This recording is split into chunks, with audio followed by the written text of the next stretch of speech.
Hey everybody, this is weird. For some reason my camera decided to stop working in the middle of the stream. So let's go and see if we can fix this real quick. What the hell is going on?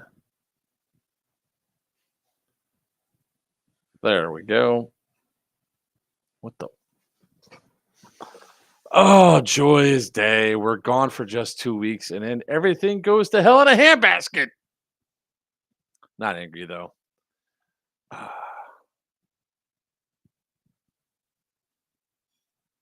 Where is it? Well, I did turn it on. It's there it goes. I don't know what the hell's going on, guys. Sorry. Chevy chugging. I'm plugging it back again in. Oh, you all are funny. You all think you're funny today. All sorts of stuff is just not working. It's not here. It's not set. Why is this not connecting? I unplugged everything, as you could tell. Good evening, everybody. Happy Thursday. We've been gone for a hot minute. Sin unfortunately will not be joining us. And evidently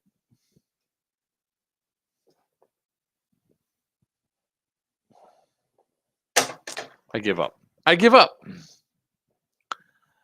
How is everybody doing today? It is Thursday. It's from the barracks. I am Joker, your host tonight for our AAR of what happened uh, at Scorched Earth.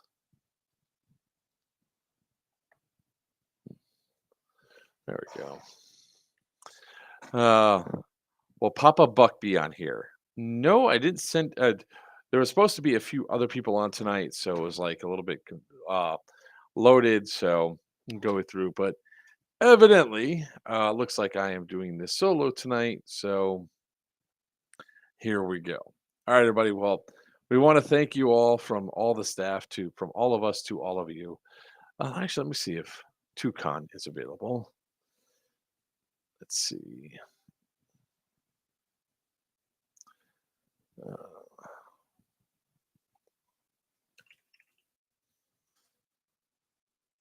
Unfortunately, Virtue is still driving home from the event. Evening, everybody. How's everybody doing tonight? Again, I am Joker for Players Wanted. With me is nobody, all by myself. All right, so we're gonna go over a lot of cool stuff that happened over the weekend. Um,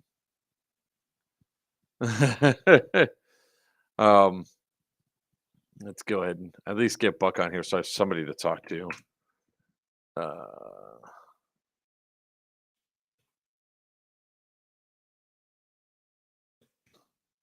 there we go. All right, so Um, Scorched Earth was obviously at the Crescent Prison last weekend. It was a pretty good success for all accounts for everything that was reported back to us. As always, we always look for your guys' feedback to us to tell us where we can improve and where we can go forward. Um, uh, I'm by myself. Yay. There was a lot of great things that happened this weekend, over the weekend, and we just can't wait to share them. There were some epic moments of airsoft that a lot of people witnessed all the way around. Um, so it was a hell of a lot of fun. From myself to everybody that was there, I want to thank all the staff that really helped us make this be a success. Coming off the backs of what happened at Syndicate 2 and all the challenges that we had to overcome. Um, we thanks Diesel. Uh, it really was great seeing everybody come together in such a positive, absolutely fantastic way and make this event run relatively smoothly. Now I say relatively because there were some hiccups here and there. Like I don't know how much we're going to get into going over what happened on Sunday, but a lot of people should be ashamed of themselves and how they conducted themselves um, out there on the field. But it's not really a thing to go knock down or anything else. One thing we are looking forward for from a lot of people is how to improve building H for future use. So if you guys have any feedback for that, please let us know.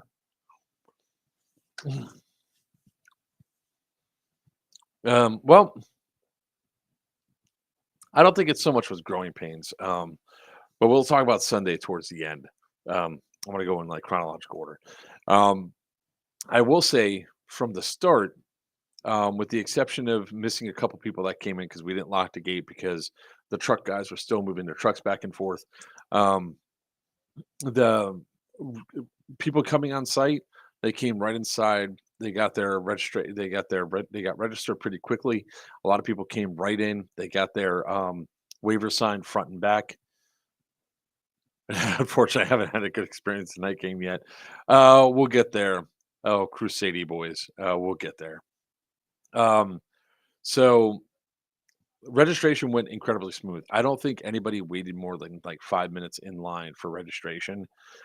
Same thing with Chrono. Chrono went incredibly fast. And the safety briefs, after we streamlined them down, also became like about 15 minutes. So everybody got through this entire process incredibly fast. Um, so it was really a good experience all the way around for the staff, for us, for everybody that was involved. Um, there's some that didn't sign both sides. Well, that's a problem, and that's registration staff need to make sure they stay on top of that. We have to make sure that's always checked and balanced. Obviously, we actually had the event. That was fun.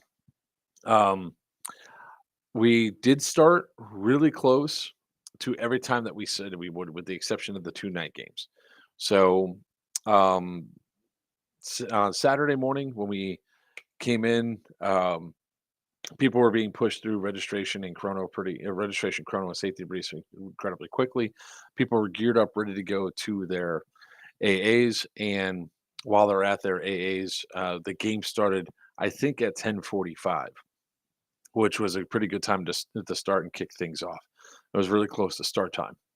Um, at that point, both teams got their first missions, which at this point we sort of alluded to, and people should know by now. The first mission is always down pilot.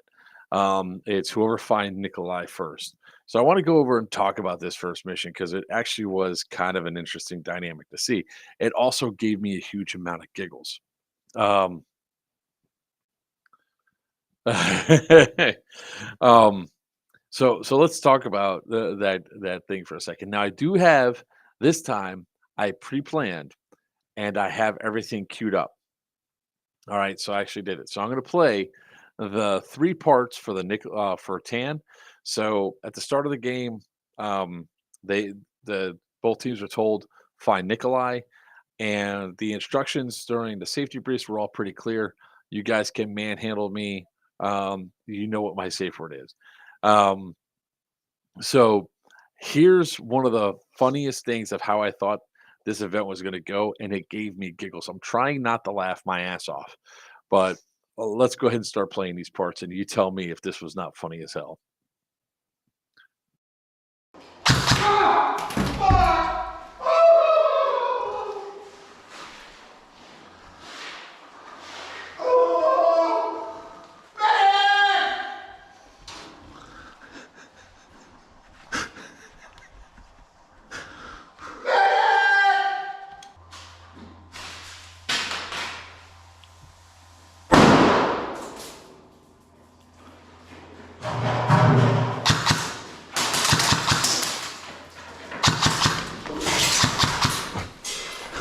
You got me on the way out. I got you. I totally got you. Let's go.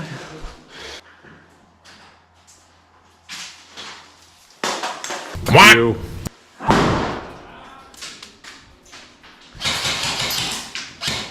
Ow. You okay? Yeah. All right. Give me your dead card, please. Room is clear. Got your dead card? No. What happened to it? I don't have one. We just started. You didn't get one? No. Was he already down? Yeah, he was. Oh, I couldn't tell you. I didn't want you to waste the $10 on the grenade, but That was fuck you, ow. It's all good. Because you're an asshole. Do you have any other intel? Do you have any intel at all? I have no intel. Okay. You know you have to give it up if I ask, right? Exactly. Okay, cool.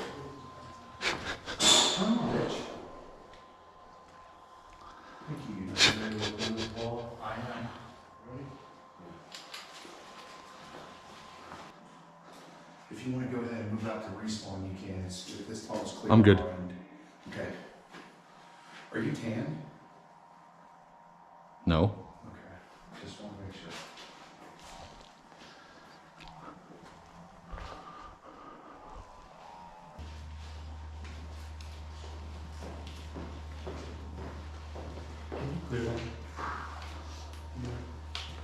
I can see through most. So, you have some ID? No. You don't have any ID? I don't know what you're talking about. I do have nothing for you, little man. All right.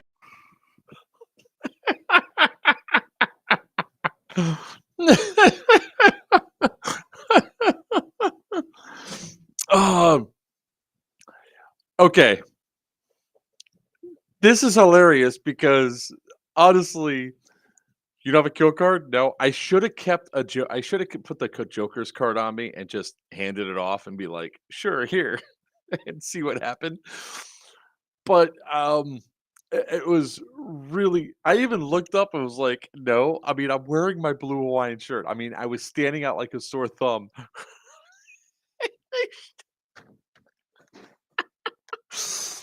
It still gives me giggles because now I will say they did everything right up to that point of figuring out who I was, because it's like, you got any intel kill cards? No.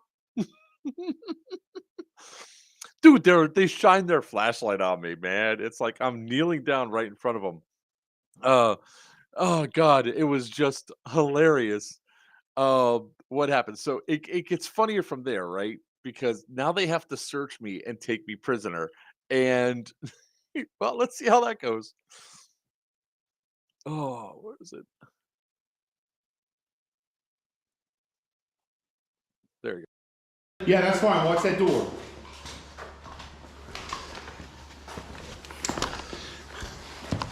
You had a knife in this pocket yesterday. Woo, frisky. Hey, make sure you don't have any loose.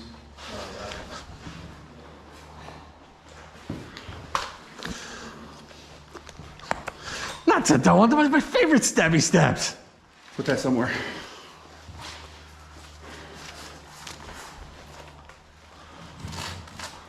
Oh, I see. Okay.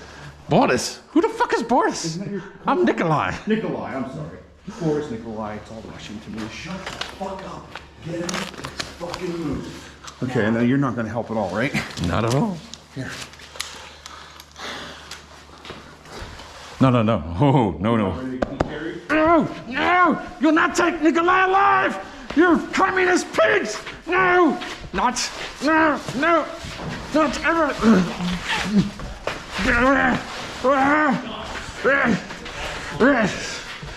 Communist dogs! We gotta Yeah, we need 6. We need 6. Stand down there. Stop! Stop! Tan! HVT! You're dead. Oh, shit. I didn't see it. Thanks a lot. Appreciate it. Drop it. Kick it. Well, they're dead. Yeah. They've been knifed. I didn't see the knife when Kick you... it. Just make sure you grab it. So, we good now? We good? Ready? Yeah. All right, now. His arms up. Now. Don't let him reach down for anything. Are they gonna take me alive? You communist dogs! This is fun. Whee! Watch out! You guys already surprised? Now I resist! No! Not that way! I've been down there before! No! Hey, you got a gun, get off!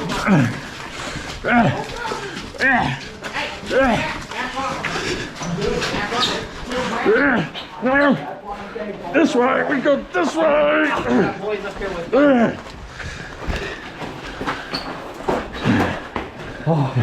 You're a good actor. Nikolai, spicy! Oh.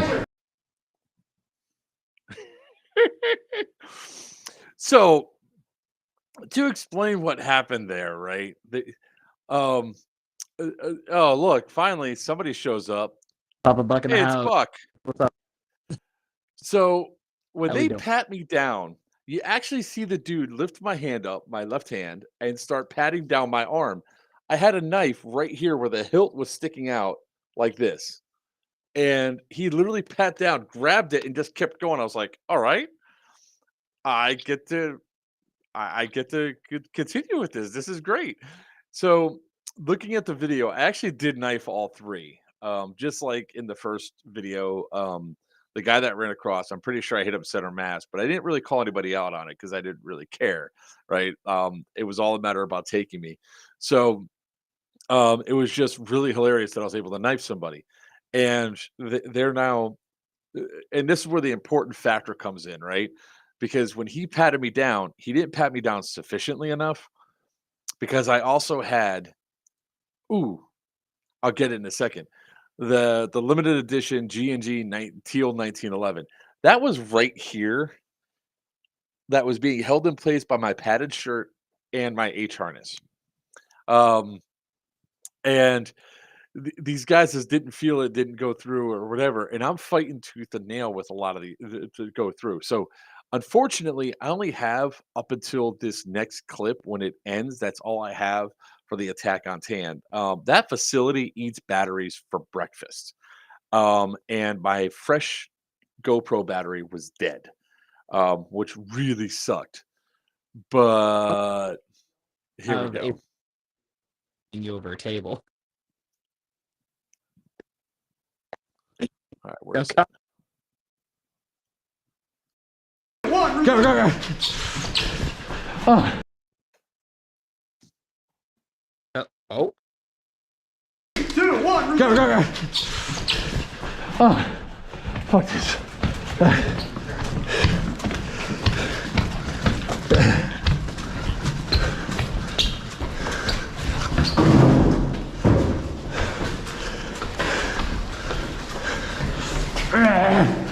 Stay there!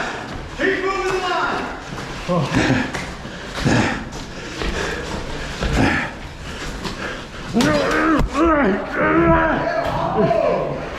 Nice try, buddy.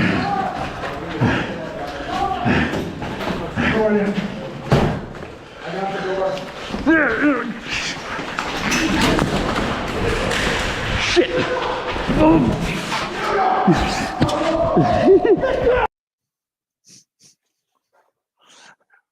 right where that video ends is where I got tackled onto the table and I was yelling pineapple juice almost went flying off the table. Um, so what happened was I realized at that point, right when I got to to that one room and I try to push myself in, and you're like, no, I was like, I realized the only way they have me is they have one arm hooked on each of my arms, and they have me by my battle belt and H harness. So I just used one hand, unclicked the belt, and I just went yoinks and went forward like that and just bolted. The reason for my pause was this beautiful, beautiful, beautiful gun fell out from behind my back and it fell to the ground. And I was like, shit. And I took that hesitation to look back and realized that I should not have stopped. I should have ran. And I just should have kept hauling ass, and I didn't. And it was like so incredibly frustrating because I could have gotten away, and I couldn't have got away with it if it wasn't for these pesky kids. So what happened from that point was even more hilarious. Um, so they get me outside, and it's like the last 150 feet to the door to get me inside the building. I killed more people in that last 100 feet with their own guns. It was hilarious because people keep going up in my way, so I'd reach up, grab their guns, and I got be a pro with like grabbing and using my thumb to shoot. So I shoot people in their feet, shoot people on their sides, trying to do everything I possibly could to fight this. However, the funniest part came when I was actually brought inside of TAN CP. They go, put him in a cell, put him in a cell, put him in a cell. And they put me into the same cell that Cartel put me into, or Cartel yeah. Anyways, it was the same room that they put me into before, where I threw. It was cartel, because Nick was there. I knocked the grenade down in the first game. Well, this one, it was even better. They had an M4 just laying on the table, and they put me inside this room. So I made a beeline for the gun, grabbed it. Two people grabbed the gun, so I just start shooting with my thumb, and they're holding the barrel down, and I'm just grabbing the top part, and I'm going like this and pulling it to the side, just trying to use my thumb to. I see Tubbs. He's standing there, like, what the hell's going on? As I bring the gun to bear and I'm going to pull, there was another dude that literally jumped out and said, "No!" It took the hit for him. It was great. Then Tubbs comes on and puts all of his weight onto my back. And at that point, somebody takes the mag release and takes the M4 mag out, and I go, "Oh, pineapple juice." Tan totally secured The fact- Nikolai. We bent you over the table, and I ripped the gun out of your. No, somebody ripped the mag out of there, and it was pointless to. Out of the gun You're out breaking up, of bud. your hand. Shit. You didn't take the gun. You took the mag out, and then I let go of the gun, and the gun was taken away. There's a huge difference there because I gave up the fight over the gun. Mm.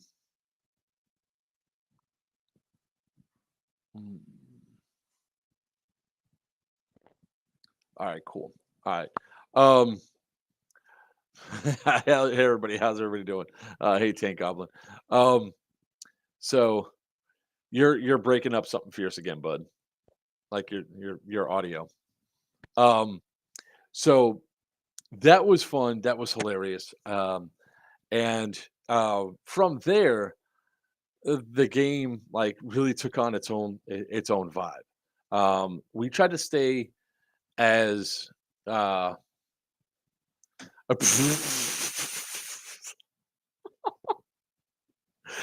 I see where you're going with this, and I really hope that the camera is mirrored. Okay, that's what I'm hoping for.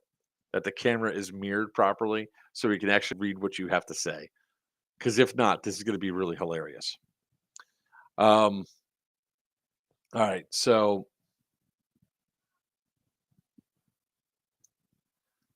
let's see here. All right.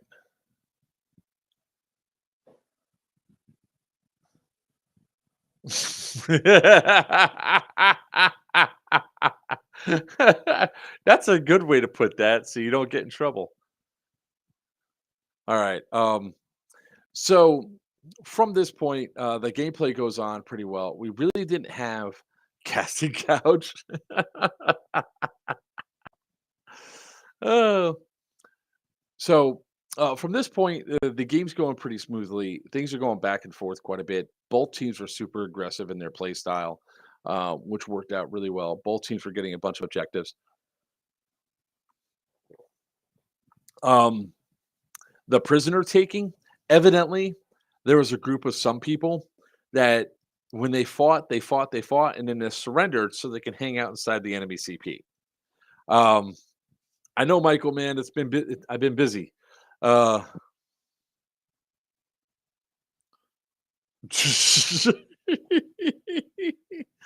um, so it was kind of funny. At this point in time, a certain faction, we won't mention any names, Dan, did not um, keep track of, and their admin didn't keep track of how many prisoners they were taking, even though they were taking quite a bit. Um, we did try our best to receive the objectives as quickly as possible, like the intel and everything else. But the problem was people were taking it so fast. Like there was like when we dropped it, it was picked up and was taken away almost immediately. Um, drink water. Yeah, there was a lot of that needed to happen as well. We're going to talk about Sunday in a minute. We're just going to go on timeline progression. All right. So the cool thing was is that there wasn't many war crimes that were being announced within the first few hours. Up until about 1:30 or so, everything was running incredibly smoothly. Now, what we learned as event producers is that the nonstop going from 10:30 until 5 or 5:30 was not viable for this AO and for our player base. Right around 1 o'clock, there was a whole lot of people that left the field for lunch, and a lot of them were green. So green was vastly outnumbered by, I say, 2, almost 3 to 1. Was as many people that were off site. Um, yes, they did. The food truck guy who had awesome food almost all weekend long. I went outside and there was a long line. And this was after I had to go get a replacement battery for my GoPro. So I was like, uh-oh, we got a problem. So it's like, okay. That's when I A+ for the food. It was fire. I loved um those those delicious kibasas. I mean, they were so great. Um, so then we made the call to the green CPs that, hey, you have a mission in the basement to capture Nikolai. Um, so this happened when I was going to go get into position. Uh, and the title of this is Nikolai Mercs Green in Basement.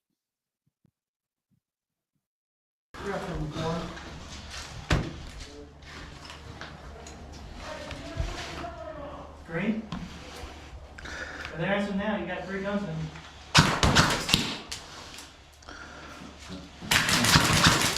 I didn't get you in the mask?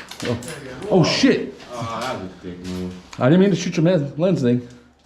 I really didn't. Sorry, bro. No, I'm good. All right. Nothing bounced off your mask? Oh, shit! That's why we couldn't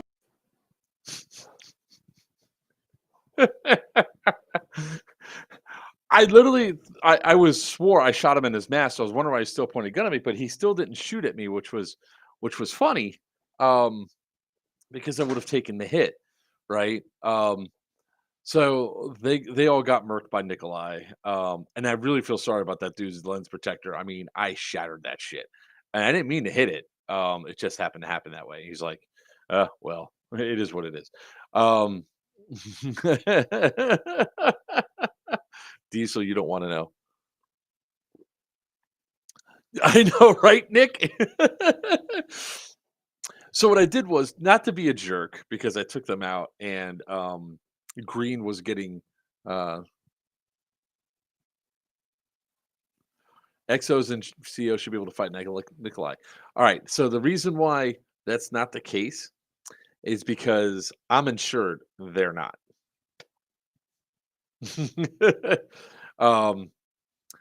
So hey, what's up, Tom? Speaking of the food truck guy, and he shall appear. Tom is there. We were already talking about your food truck. Fire food all weekend long. Yeah, protect the lens. I feel much better that I shot out the lens protector and not the lens of that actual thing itself. Right. Yeah, so let's release the wizard next time. So from that point, I got into position. And along the way, I saw a bunch of tan because since technically I was still working for tan, I was getting into position to be I took 2 tan guys that I found along the way, say, come with me. You work for me now. I drug you. You know, and they go, what? I was like, you killed anybody that comes in here. And these guys loved every second of it. They were enticed and everything else to be there. Now, here I am, like mocking the hell out of Green, telling them to come get me and everything else. And they're not coming. They're simply just not coming. Either I was too intimidating. At one point, there was like, they were trying to negotiate. Sure, I mean, it'll be fun. They tried their damnedest, like to convince me to come out. And I was like, forget you, you suck. They threw grenades. I had to run down halls. It was honestly a very hilarious thing. So ultimately, the only green that was left ended up getting taken out by some tan. Now remember, I have 2 tan zoos with me. Then this happened.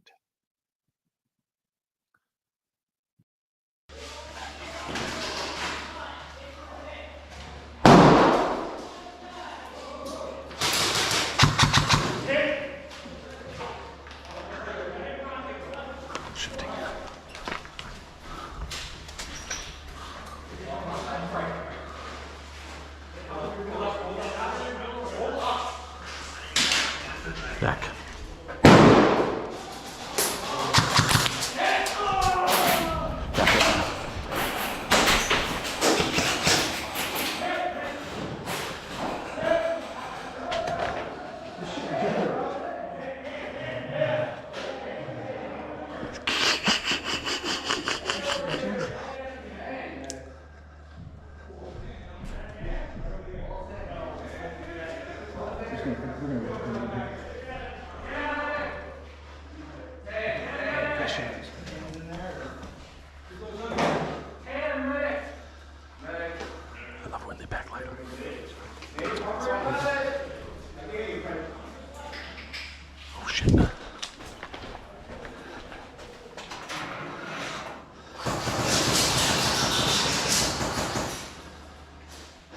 You'll never catch me! Oh shit.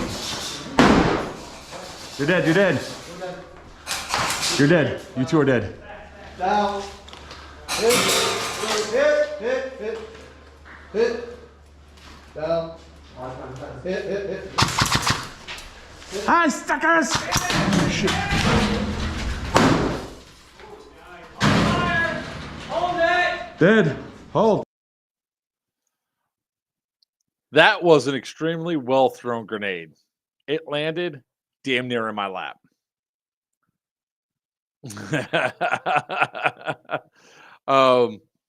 It was a fun firefight. Tan ultimately was told that they weren't allowed to take me because they already completed the mission for the day. And then shortly thereafter, any Green member saddened by losing Joker 50 yards from our aid. Okay. We're gonna go into Tan's capture in a second. So we called lunch shortly after that, right? It was needed to get the teams back out, reset, and readjust some stuff on our own staffing side. Reseed the entire AO with a bunch of props and all that to get them ready. So we took about a 45-minute lunch. Everybody came back on the field, they got ready. And then we got to the respective CPs. Now, one thing that we're not going to do in the future is if we have to do another safety brief, we're not going to have it done at each CP. We're going to keep everybody in one centralized location so we can have a quick safety brief, sort of like what we did for Sunday. So that way there's not that much time of one person have to go from one CP to the other CP. So there was a lot of cool stuff that was being done up until that point. I mean, like I said, the aggression was on point. So essentially, one part of the reason why the Nikolai missions are important is not only do you get in specific intel on where like a high value objective is, but you also get a helo mission. That helo mission drops an entire squad or 12 people onto a specific site, and they get to fly right in, get in position, and get protected, right on the outside of the building. So just wait, Puck. Next time you're with me in the hotel. So Tan got dropped off down by K. They took the objective at the they flipped the objective at the satellite dish, and they went up into Echo, and there was no defense inside of Echo whatsoever. So they held it for a long time. And we're calling it our own helo mission since we don't let. I mean, we were literally swinging our dead rags around to simulate. Now, if the battle bus's batteries were actually charged, I would have dropped off people in the battle bus instead. All right. Let's get bucking top Smolot. So from that point, intermission happened. We did a reset, and I got back into position. Now, here's where something so weird happened, and I got to go through my footage to see if I found it. But I'm sitting in the basement waiting for game to start. I got my weapon light on. It's nice and bright. It suddenly dims to next to nothing, and the glow sticks suddenly dim.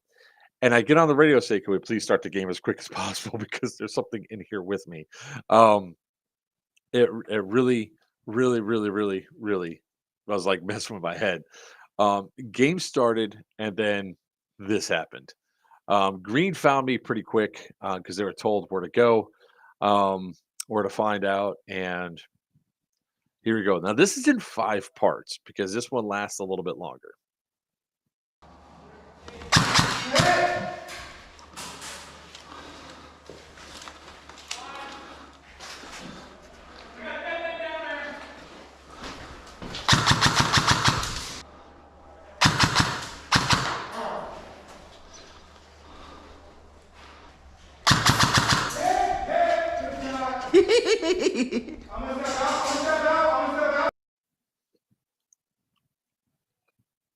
The fuck? Take 2.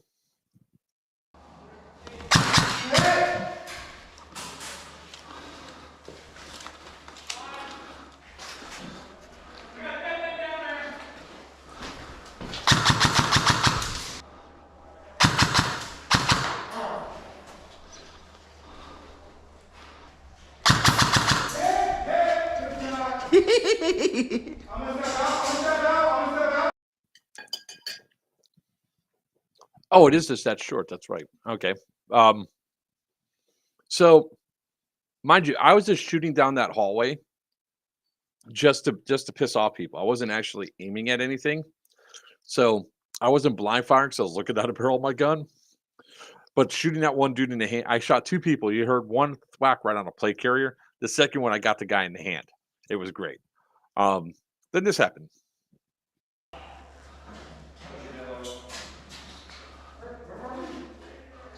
Didn't want to versus Syndicate. Here.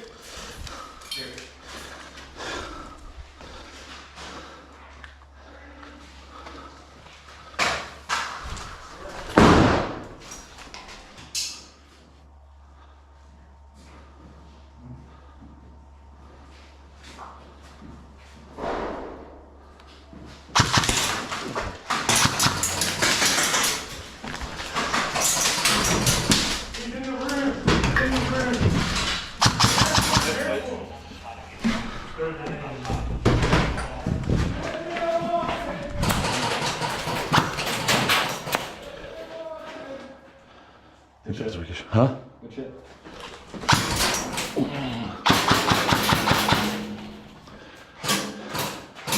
You'll never take me alive! Oh, what? I didn't know. Oh. Hey! Nikolai's back here! Nikolai's back here! Come turn right down the tunnel!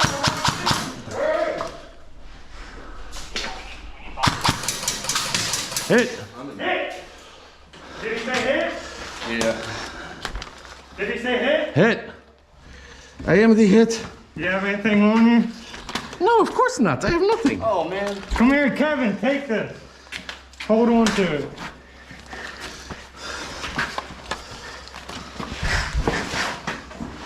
Brady, Kevin, revive Brady right now.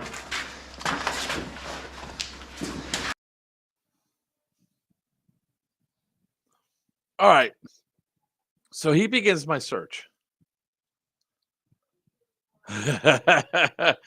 I don't know what was inside the room with me, but I felt the presence. I'll try to look through the video and find it. I mean, it is, if I have it, it is exceptionally weird. That my gun light went down. So part of what happened there was I had to but like as they're counting down, I'm trying to change the battery in my weapon light to sort of we could be on and all that. And I'm like I'm like trying to go as quick as I possibly can. And mood lighting. So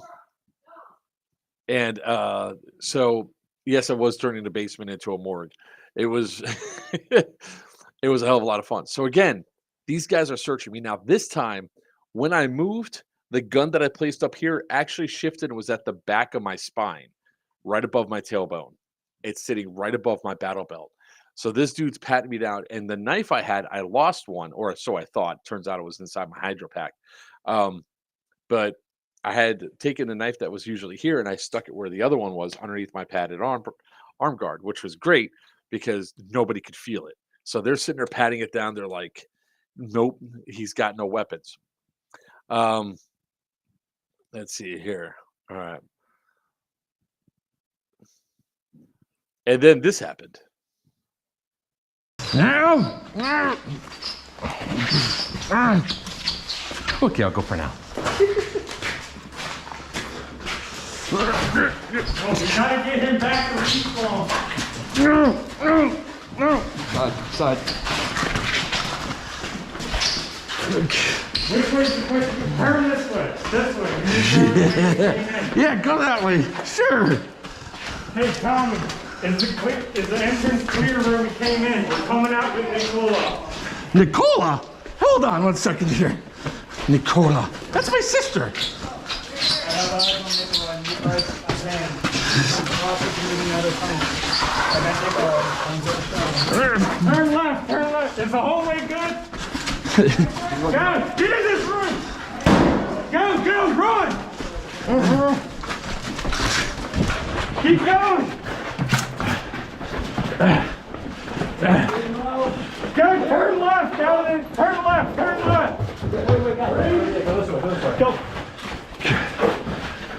Left, left, left. That way, that way. Left. This way, shoot him. Get a hand on him. He can that way. I can't take it. Go, guys, go that way with him. Oh, hold. All right, now we can wrestle. You good, Kevin? Yeah, it's all good. Come on.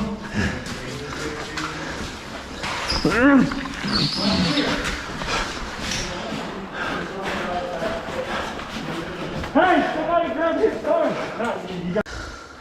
Hey, I had a third guy on him and he just... Brady! Brady, come here! We're moving? Right. If you... Hurry up!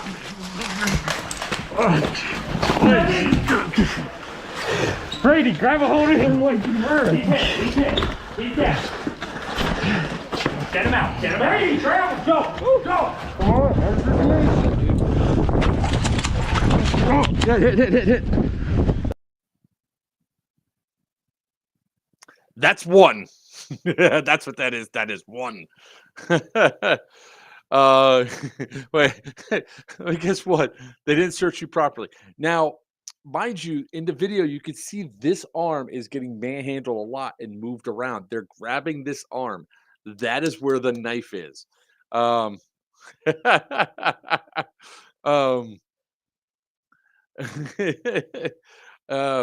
They did not search me right because the gun, the pistol is now at my lower spine, which becomes important when we play the next part. Wait till you hear me curse. That's where they have a hold of my battle belt and they're pushing the gun into my spine. So here we go, part 4. Come on.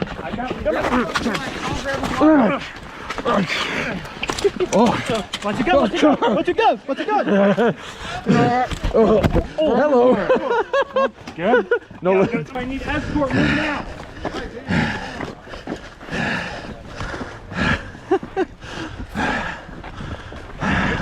Back up. Make sure. Make the hole. Away from Nicolai. Make the hole. Back up.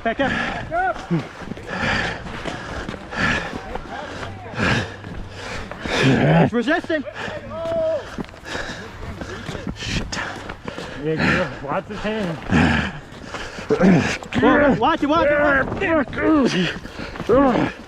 Batman energy! Roar! Okay, I'll go this way. Give me your gun. What's your gun? Gun!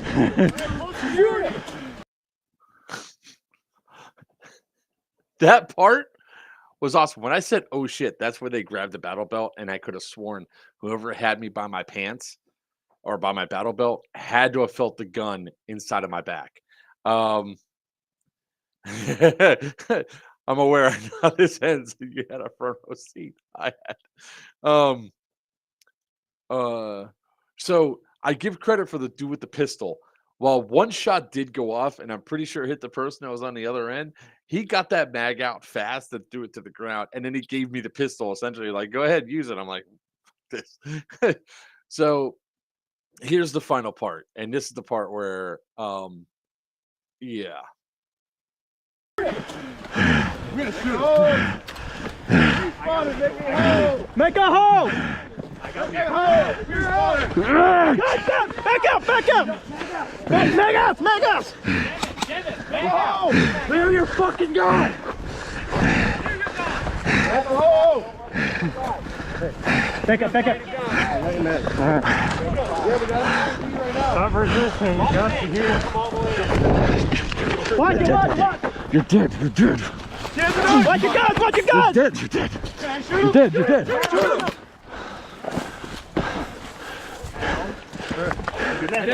Revive. Two knives, 2 pistols. Fucker. No, we gotta wait again? He's dead.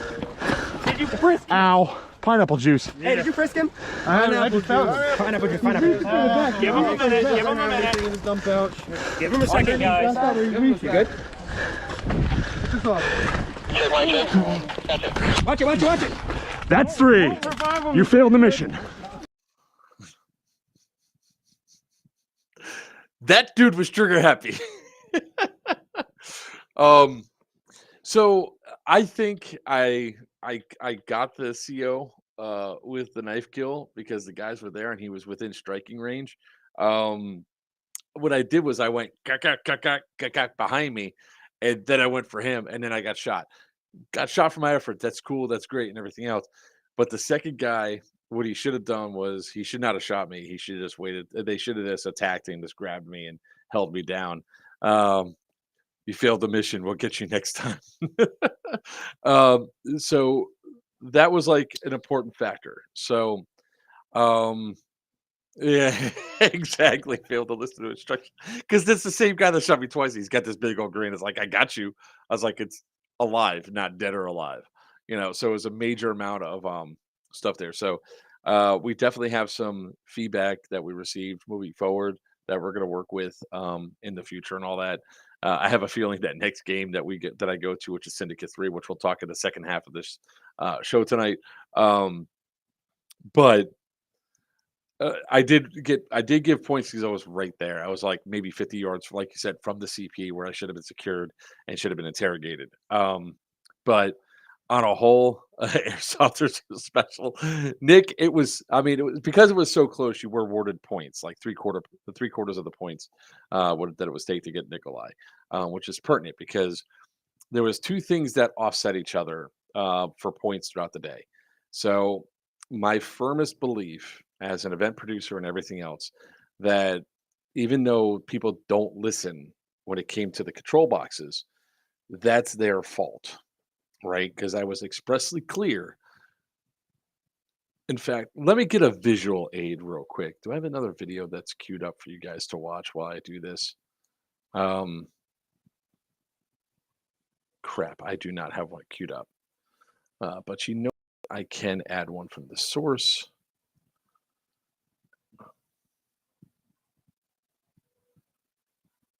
One second.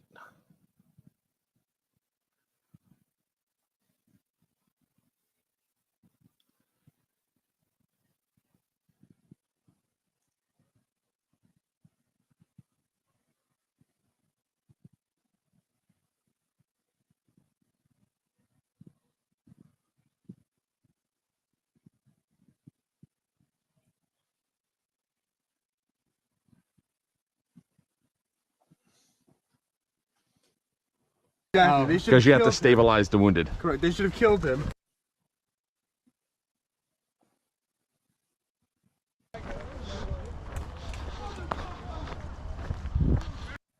Confirmed, no binary. Negative. Front of 5.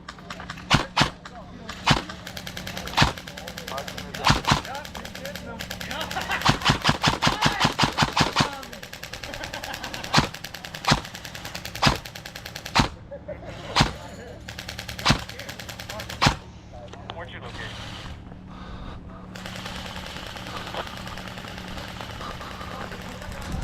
So, make sure no binary, correct? Confirmed, no binary. Negative on the binary.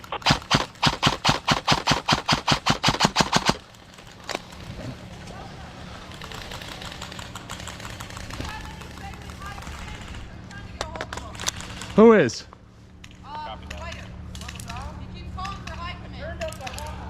Evidently Green CO is trying to call us. Somebody needs to get in touch with Green CO. This is what's on the next one. Over. Yo. Thunderbeast could be outside.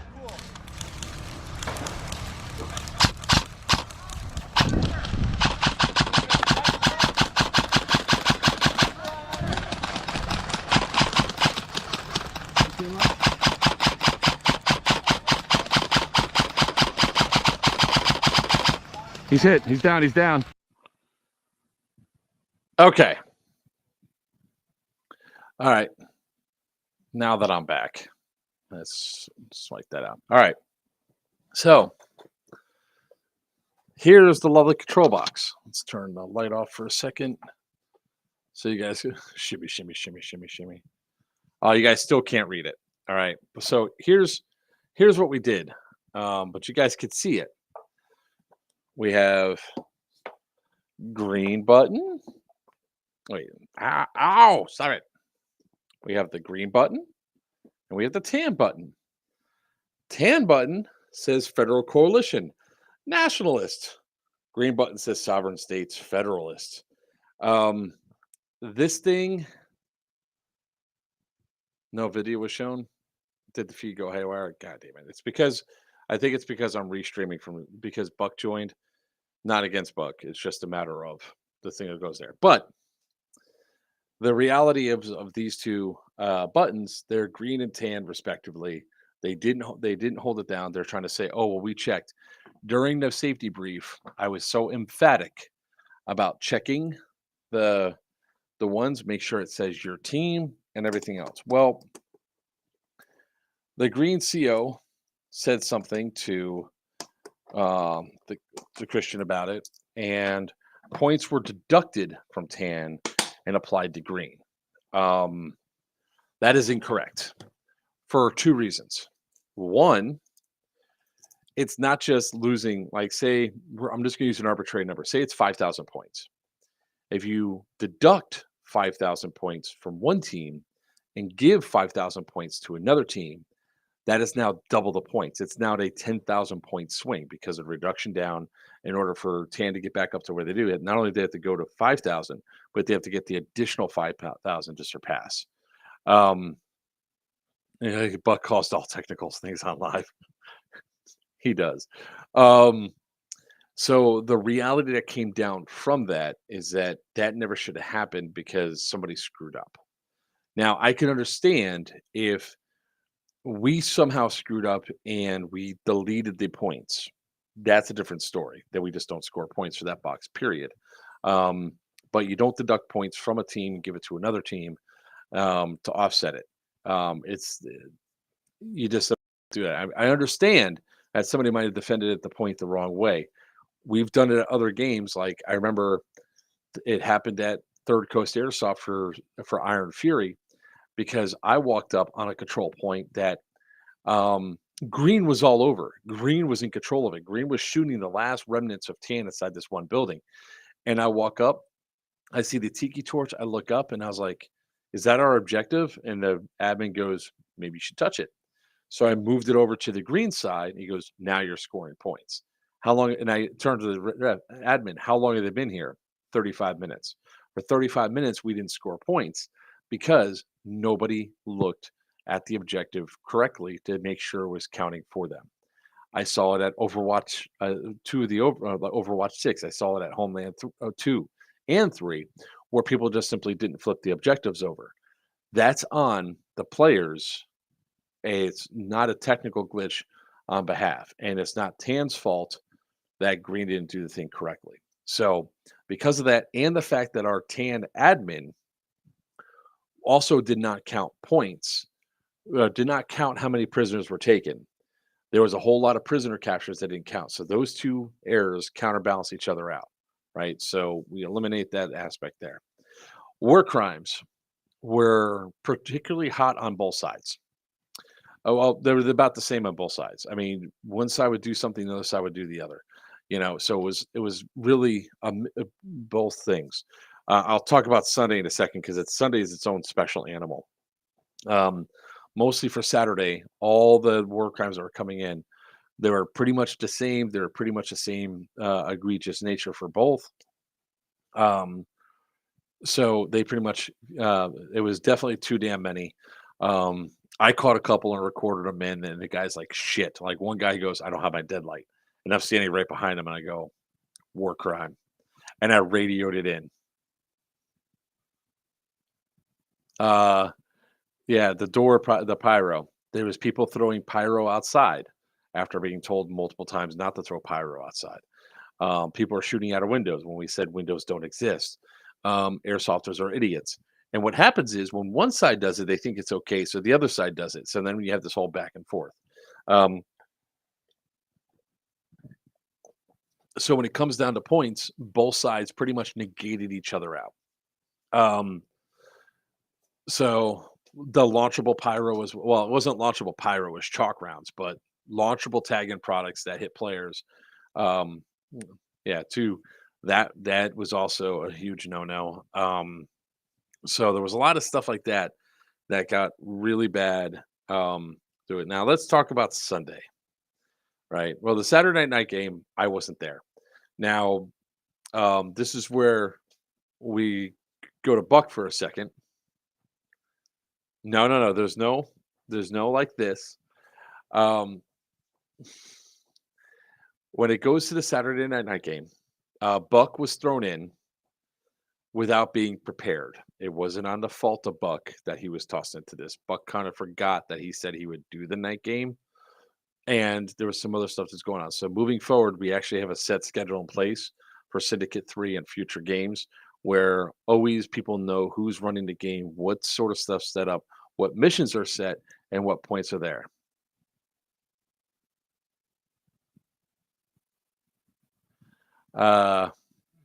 You were drunk on the game day? You were drunk on the AO. You're breaking up. So I will say it like this: when Buck didn't recall agreeing to this. It should have been clarified with Buck well before uh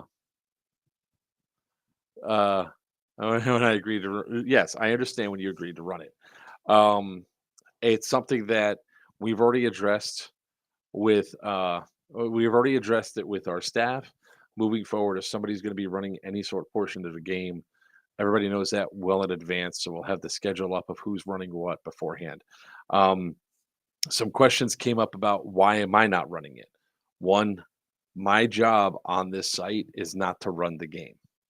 I actually have a very specific role that comes to this. I do all the setups, I do all the promotion, I get everybody go through, I do the meet and greets, I do all this. Running of the game falls strictly on Christian and Sin. Christian first, Sin second. They run the game. They set up. They have all this staffing in charge.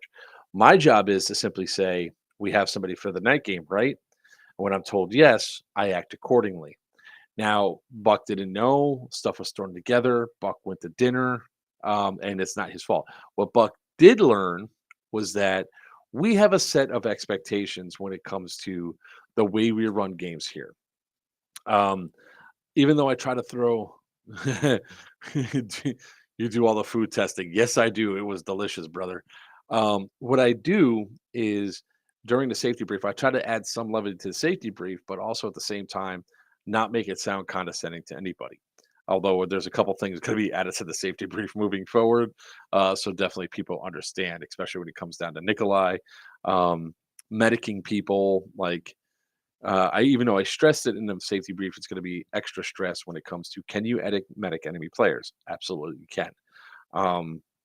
That next time that if somebody shoots somebody with a dead rag out, that player that's hit is not hit. The person with the dead rag is hit because you have to make sure that you're putting your dead rags away. This includes the ones that are hanging up there, which is why I don't use them anymore. Damn, Buck, why'd you go to dinner? Look, it's not Buck's fault that he went to dinner.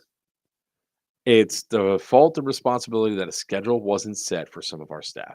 Now, Buck made a joke that did not play over well. So if anybody took offense to that joke, Buck has already apologized.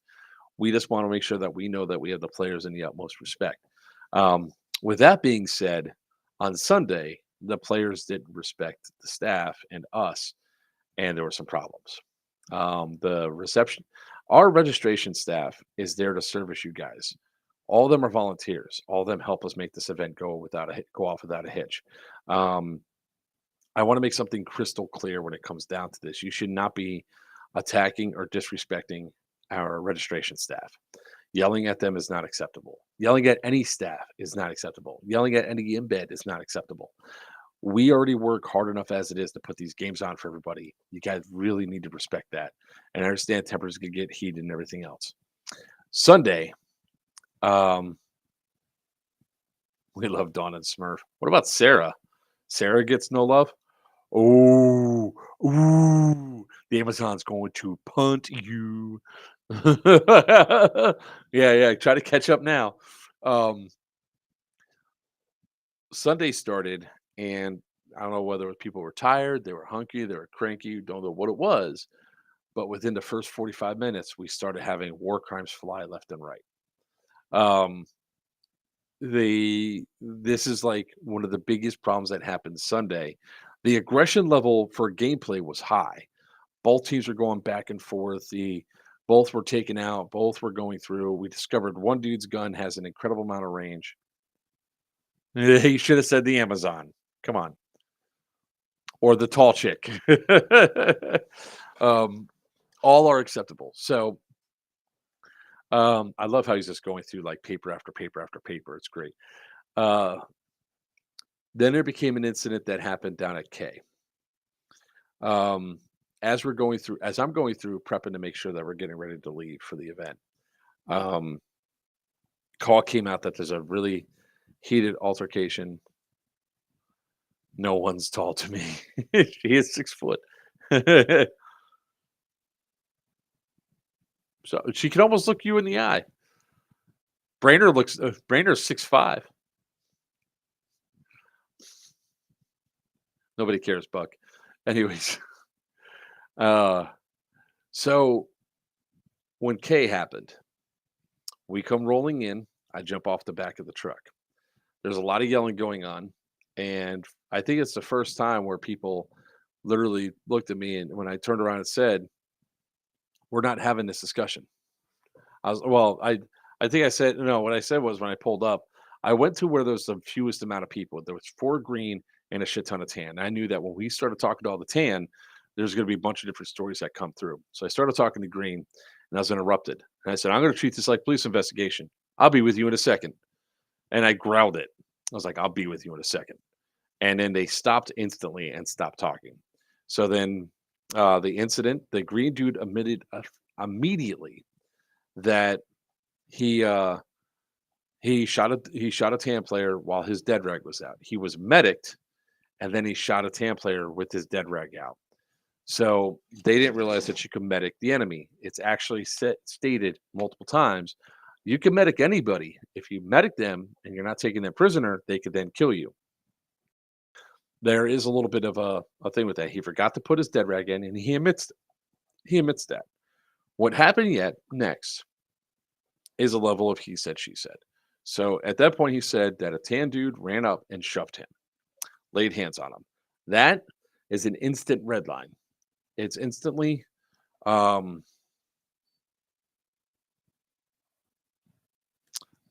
instantly a no-go, right? So one person's walking off the field, and that's going to be the tan dude that laid hands. I then go over to the tan dudes and ask what happened. They go, "Well, he was yelling and screaming." And then the green guy also said that all the tan, they're outnumbered quite a bit. There's a lot of yelling. They're talking about throwing down right then and there. So I go talk to the first group of tan guys that were in the area. Now, I have not seen any footage from this yet. I'm basing off of what was said. The tan guy said he shot a dude when his thing came out, with the thing out, and the tan guy came up and shoved him because there was a lot of yelling and stuff. He was being aggressive. They were being aggressive. So already in my mindset, I sent the green guys back to their respawn immediately to get them out of the area because I already got their side. I don't need to hear anything else. They get sent back. I then go up to the person that did the physical altercation. And his conversation was, I told him, I was like, as I'm trying to have the conversation, I'm being interrupted. So I did what I do every single time. When you guys are done, I'll talk. And they were all going off. And then finally they caught the hint that I'm not going to talk when they did. So I started talking. It was like, I said, first question, and one of the things that said was, they said he shot the guy when his dead rag's out. And I said, well, you mean to tell me that you're going to lay on hands because you got first rule is there isn't one? What? First rule is don't be a dick.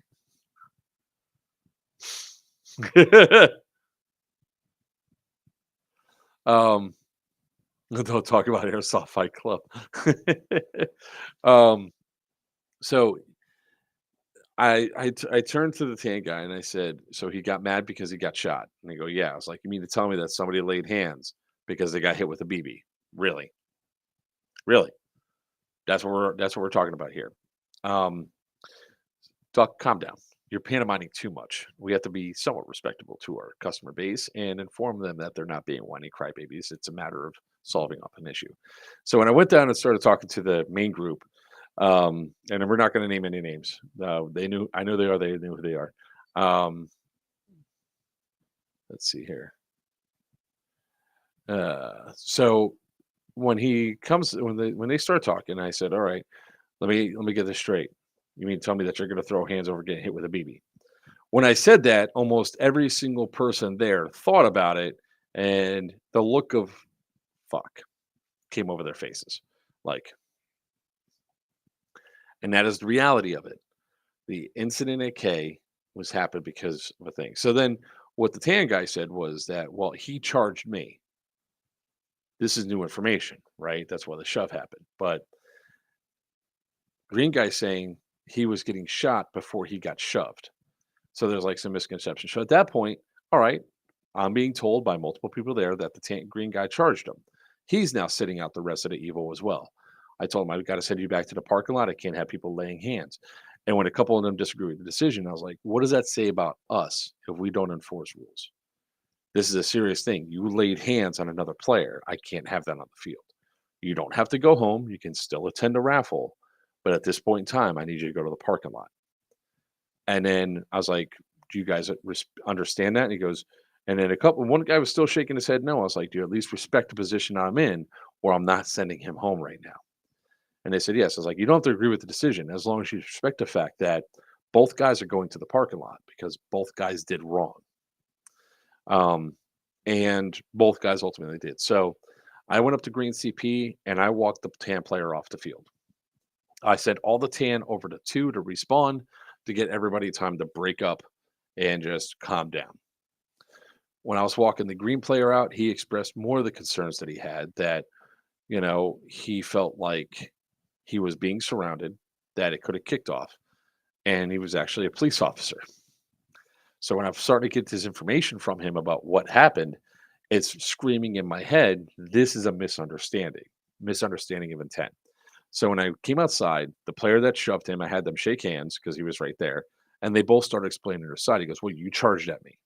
And he goes, well, you lazed me.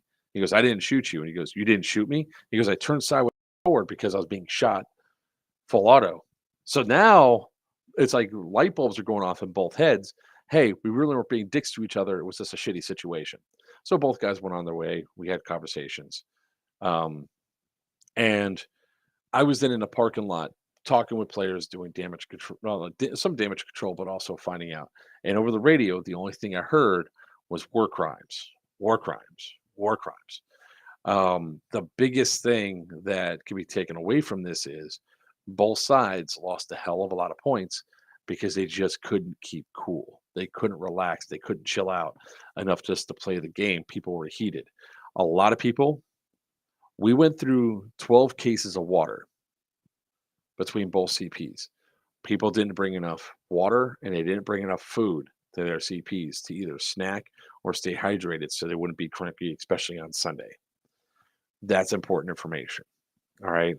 Now, from there, things got a lot more positive, right? Well, one more bad thing happened. There was an actual miscall, but right call on the score. Now, remember, at this point, both sides got canceled out for the fuck up in points. Both sides got canceled out because of all the bad war crimes.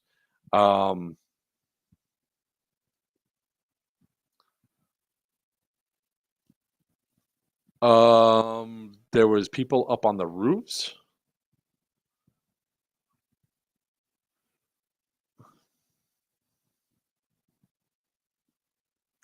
That's news to me because I would have shut the entire game down at that point because somebody was up on a roof.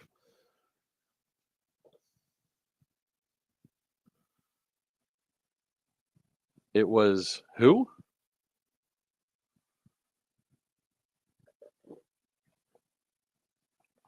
Somebody was in a roof on 6. 6 doesn't have a roof. The balcony over 6.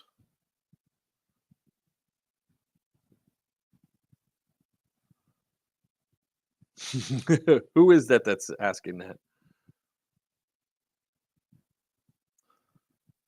All right, I'll have to go search that spot out next time I'm there, because that shouldn't have been happening. Um, now I'm curious of where that is. Lots of snack time to keep everybody's blood sugar even next spring.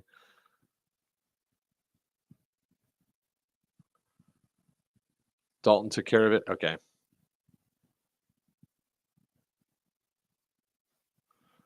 All right, I'll have to look for it, guys. Honestly, since I kind of came home Monday, I think I fought something off. I was sleeping a lot the last Monday night. I slept. I went to bed at 10 o'clock or 11 o'clock. Most people know that's impossible for me, and I woke up at like 10 o'clock in the morning.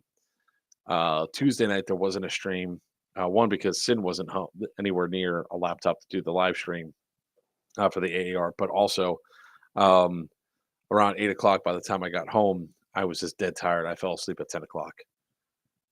So I need to had to go back to handwriting classes.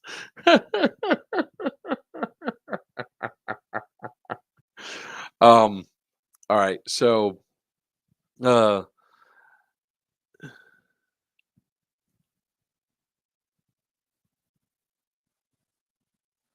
huh. Okay. Well, third floor should have been up. All right. No problem. I will check into it the next time we're there. We'll make sure it's roped off so there's no.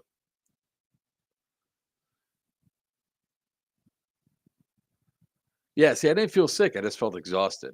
And then I played yesterday at Airsoft and I woke up today and now I'm fine. I'm back to my old energetic self. I just felt lethargic as fuck. So I did test negative for COVID because I did get 2 tests done, one while I was there, one when I got home, just to make sure I didn't bring anything home to the kid or anything else. So I don't have COVID, but then I cough. All right, no problem, Buck. Um, so game gets called, everybody comes out, and I won't Tubbs. I do want to point this out though. This lovely thing right here. This I was given this by Amped Airsoft. So those of you all that know me know I like limited edition guns and stuff, and I especially like G and G. And this gorgeous thing, I went into the Amp trailer, and he goes, "Oh, I have something for you," and hands me this gun. I was like, "Oh, I can't afford it right now." He goes, "It's yours." I go, "It's mine," and he goes, "Yes." I was like, "Are you sure?" I'm looking at the price tag. I was like, I can't afford it. He goes, "It's yours." I was like, "Are you sure?" It's like I didn't expect Amped Airsoft to give me this. So a huge shout out to our longest sponsor for the games at Big House Milsim for giving me this lovely, lovely, lovely teal 1911. Definitely, Virtue is a little jelly about it. So I've never seen a man run that fast. Look, I can get this. I can get this thing going pretty quick. Dude, Nick, I can tell you right now, this gun is a lot like a lot of other G&G products. It is absolutely, it shoots really well, really clean, um, and it handles .32 BBs really well because that's the only BBs I carry, especially in Tracer. So I actually have to cut my video from yesterday's gameplay. When I used the pistol, it actually ran pretty well. So,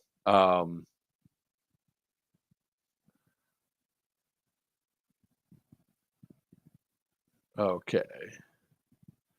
Man, we got a bunch of questions come in. Um, all right, so Amped Airsoft still has some for sale, I believe. They found a few.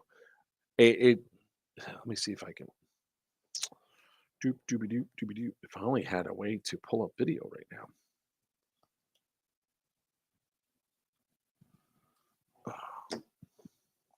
And I do. Oh, it's probably not going to play right. Good night, Gert. Nick, just keep an eye on the site on the YouTube channel. I'll probably throw it up as a short later on tonight. I'll cut some up for you. It really is a great gun. Now the high kappa mags don't fit it, but it's got really good gash efficiency. Efficiency. Um, and it shoots lasers. It really does. It's a great little gun to use and everything else. I love it. I'm gonna be using it more and more for my starter games and everything else.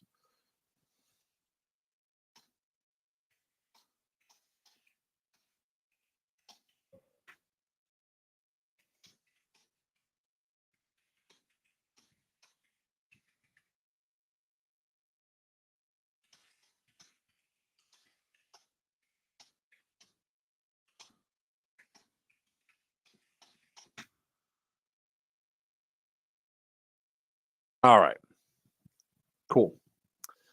Um, Tom, have a great night. We look forward to seeing you in April, brother, for Syndicate 3, which we're going to talk about that in a minute. All right.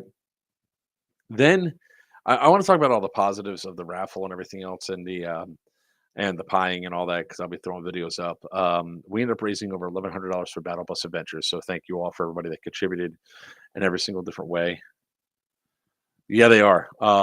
The SS Airsoft had quite a few in stock as well.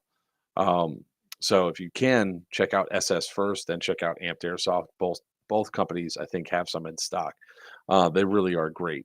I should have mentioned it. The only reason why I'm plugging Amped for this one is because they gave me this gun. It is really awesome.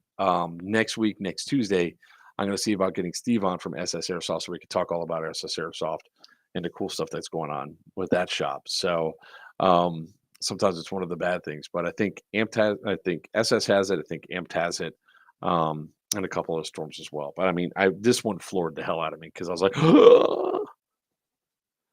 um, so so here's the thing.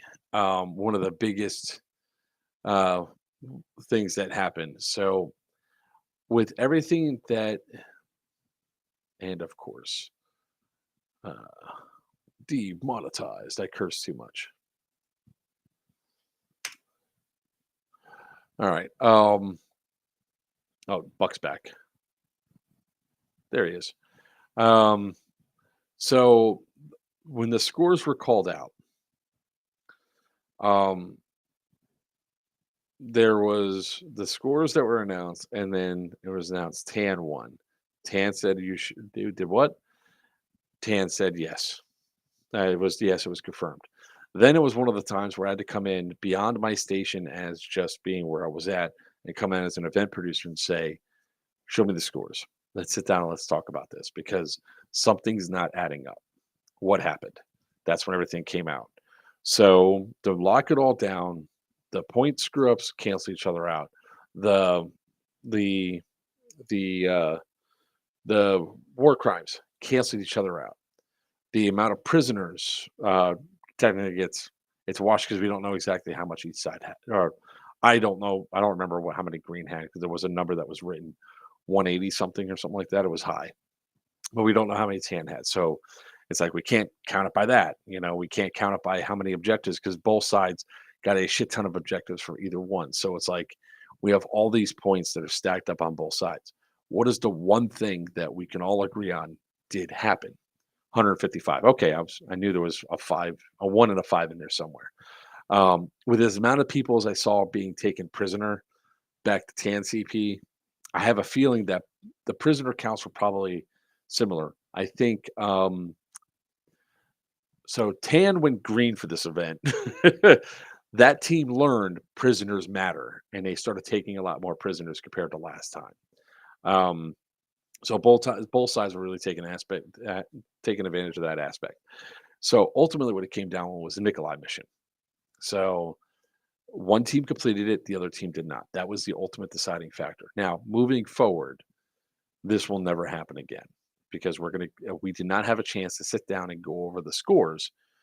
I wasn't told, and Virtue wasn't told what the scores were until it was announced. And the problem was we probably would have caught this before it happened to have the discussion and go through. Never again are we going to be in a rush state like this. That's our promise as event producers to you, the players. We don't want to have this happen again. And we're not going to. So, on a whole, though, if you guys want a real answer, this was a statistical tie. Both teams had huge aggression. Both teams had camped each other's spawns. Both teams had a crap ton of points that were accrued. Um, both teams had a high amount of war crimes.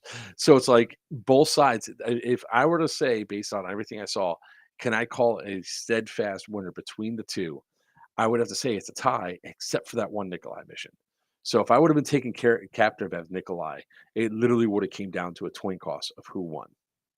And I hope everybody understands that. But look, it's Tan's first victory. And now we roll into Syndicate 3, which was what we're going to talk about now. We're going to talk about the rule sets and everything else for this. And I got a bunch of questions over on Discord that have just been flowing that I can go ahead and answer. But if anybody has questions here about Syndicate 3, let's first and foremost get the Eventbrite up and get that lovely little promo code going. Oh, yeah. And we have another major announcement to make tonight, too, about another game that is now live.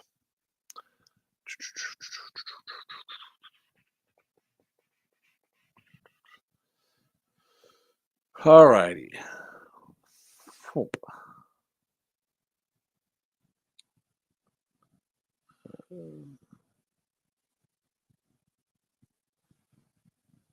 All right.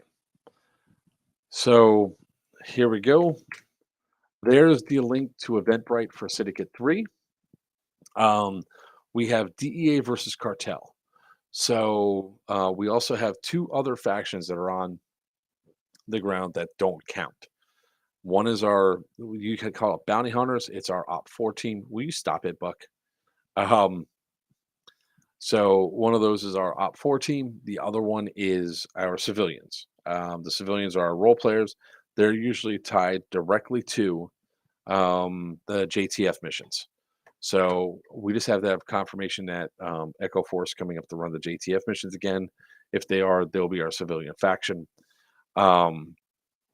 If not, then we also have the bounty hunters. Now, the bounty hunters and the civilians are, like I said, people that we control. And because of those two factions, it takes a lot to get in there. You lost your Scorched Earth patch. Yeah, so did I. I lost an entire shipment of Scorched Earth patches. If you find them, I would love to be able to hand them out to you. But yeah, I'm not happy about that. You know what else I've also lost? Decks of cards for Scorched Earth. It's like I got to call our patch maker and be like, hey, look, there's a set of 4 patches you need to make us now. That's what we're up to.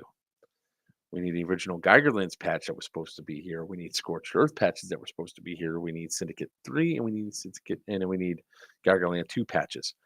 Sorry, I just got to pull something else up here. All right.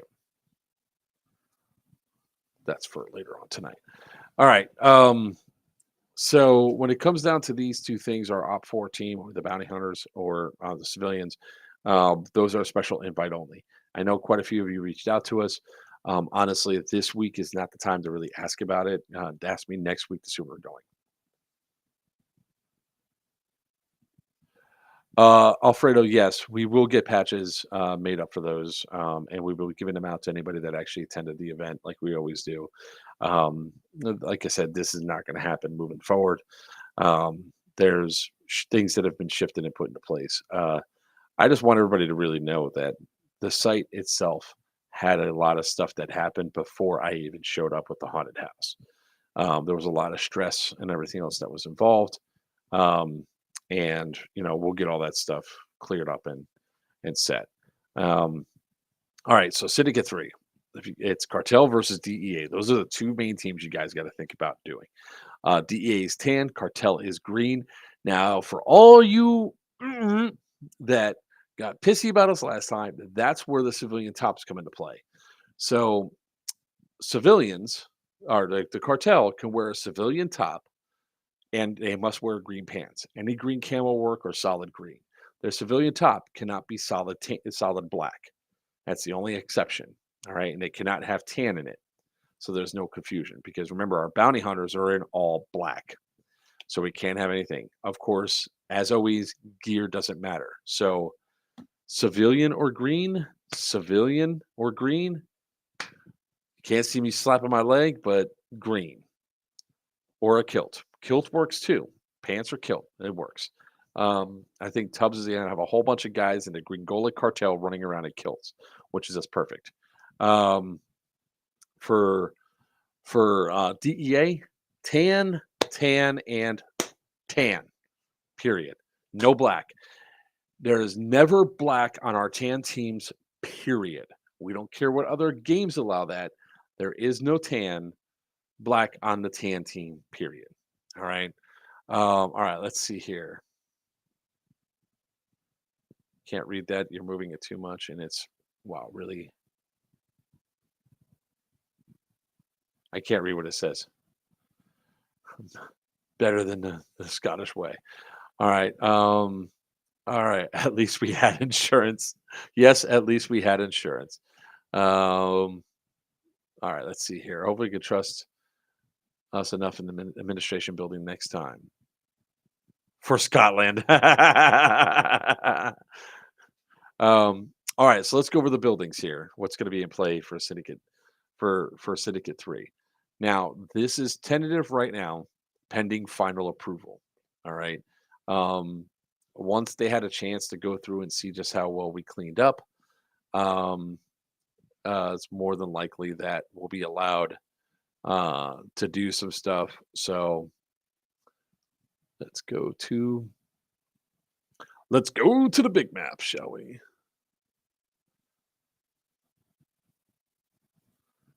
Alrighty, zooming in, sharing screen.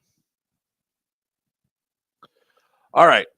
So for Syndicate 3, we're going to have a lot of the same buildings as always in play. J, Alpha, this area right here. C, D, 7, 8, Echo, Kilo.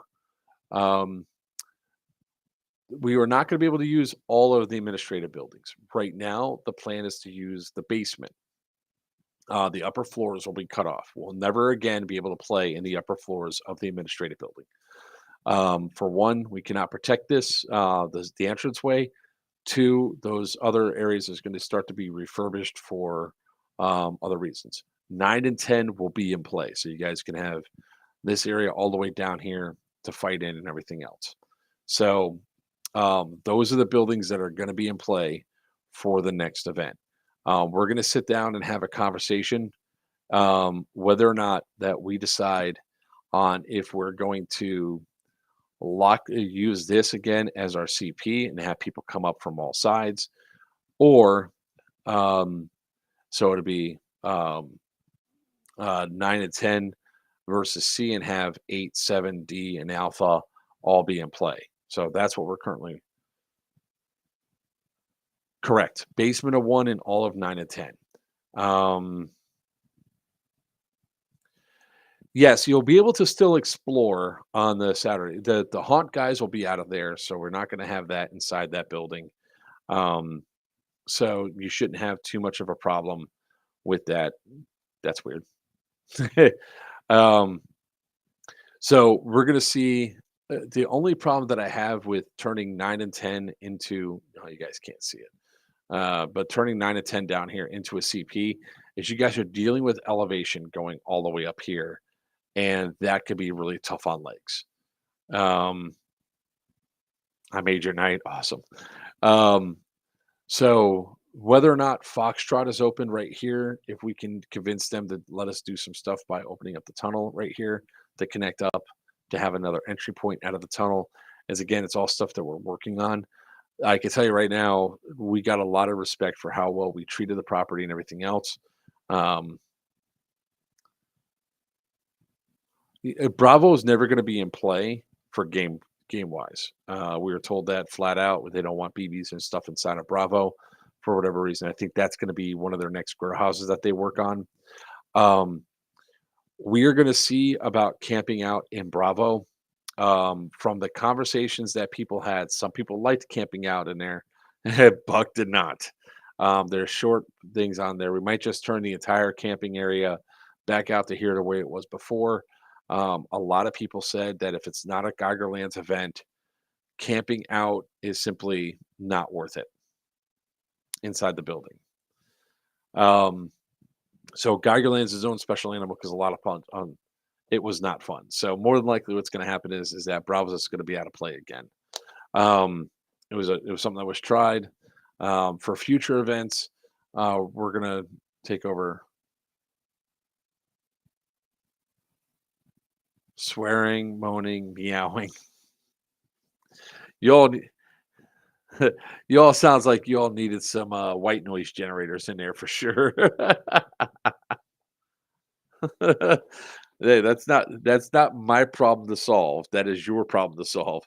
Um, so more than likely, camping out on the AO is not going to happen unless we set up campsites like over here at Alpha, or over here at Alpha, or up here at 8, um, for like full on campsites for people to go in, or an exorcist. um, So for future for the events, I mean that's what we're looking at for Syndicate 3. There's the number of players is going to be significantly higher up there. I'll be personally staying at a hotel for Syndicate 3, and we'll have a link up soon for the hotel block for Syndicate 3. So it's going to be between the Courtyard by Marriott and the Microtel. All right.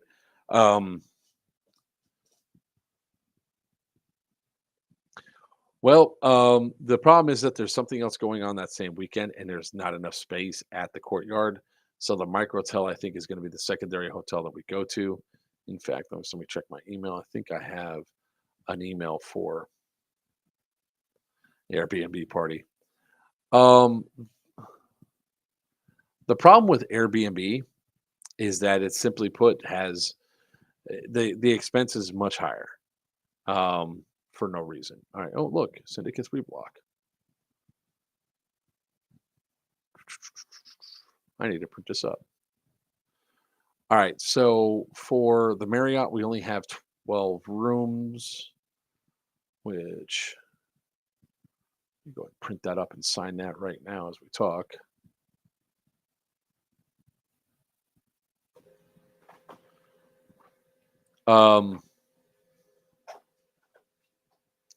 Yeah, we could look for that. The Microtel has a pool. It's still gonna be cold as shit over there, guys. I mean, it's gonna be. Last time it was like 24 degrees. All right, so let's see here. Questions that came up on Discord. What's the air situation on site? Of course, Amped Airsoft is always going to be our air solution. I think you have to pay for an all-day air card. The Joule FPS limits. Polar Plunge, no thanks. Polar Plunge, sorry, no thanks. Let's see here. The Joule FPS limits are going to depend on the weapon classes. 1.55 for riflemen, 1.0 for SMGs. Well, riflemen and pistols and all that are 1.55. Shotguns 1.55. SMGs are 1 joule. DMRs, I believe, are at 2 joules. If only I had a way to look up the actual goddamn rules.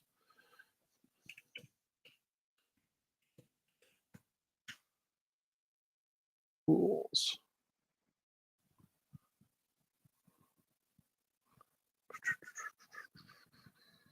All right, DMR is 2 joules. SAW is 1.86 joules. Sniper is 2.81 joules. So it's all right there on our rule set, which is at obhmilsim.com/rules. Okay, let's see here. I'm really mad I can't carry 2 rifles. That's a virtue rule, not a me rule. I don't care if you carry 2 rifles, to be honest with you. Air is not going to be included with the ticket. That comes directly from there.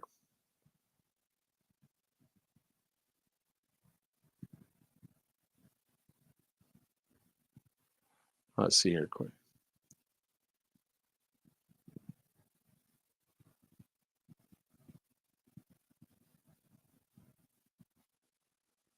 Let's see here. You clearly never seen a real life human carrying 2 guns before, have you? That's a funny comment.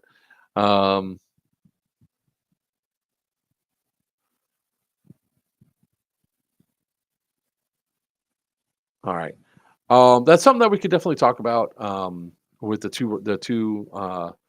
two primary things. Sorry. You want to talk to me about Chrono soon? Okay.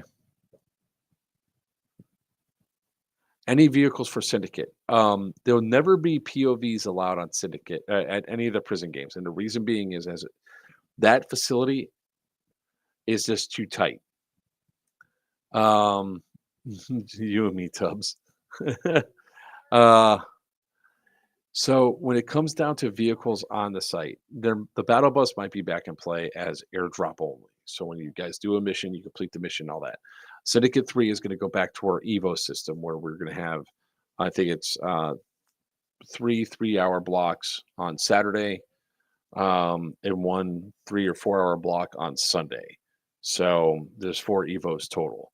As it stands right now, Friday night we're planning to have a JTF mission. If not, it'll be a true night game in the rest of the facility. So I'm working with those guys right now. As soon as I have the answers on JTF missions, I will let all of you know, and I'll open up the tickets for that. Again, the tickets for it are right on our site. You can go there. You go to obhmilsom.com and click on the actual link to go to where it needs to go. Should launchers be allowed? So let's put it this way, guys. Because of the problems that we have with it, the battle bus is not going to be a shooting target, right? They're not going to be shooting you as we drive by. The bus is mostly for airdrops. So the problem that comes up with this site and what we've been having the experience with launchables is a couple bad apples ruin it for everybody. They target civilians with it. I've been at 5 events recently where civilians were targeted by air launch, well, not civilians, but personnel were targeted by launchable tagged products, and not picking on tagging. They're the easiest ones to talk about. And they literally they smoke iPro. I mean, one was a 15-year-old kid that took a tag and right here. Wait, it was right here, this side of his face. And it blew off. It blew his iPro apart, gave him a black eye, and it cut his face right around the sides. Because it exploded like right by the side of his head. There's another one going around from TCA event where that dude was in the turret of a vehicle, took a fate round to the face, it exploded on his face, destroyed his iPro, blood pouring from his nose and everything else. So we are extremely hesitant. And here's another big factor. If one of those things smack into a window and breaks a window on the property, we have a massive problem. Exactly. Buck's right. So at this point in time, we're just going to say no launchables. Grenades are fine. Like hand grenades, stuff that you could throw are fine. But we want to make sure that we're all safe. And we don't want to lose this AM. Can't understand what you're saying.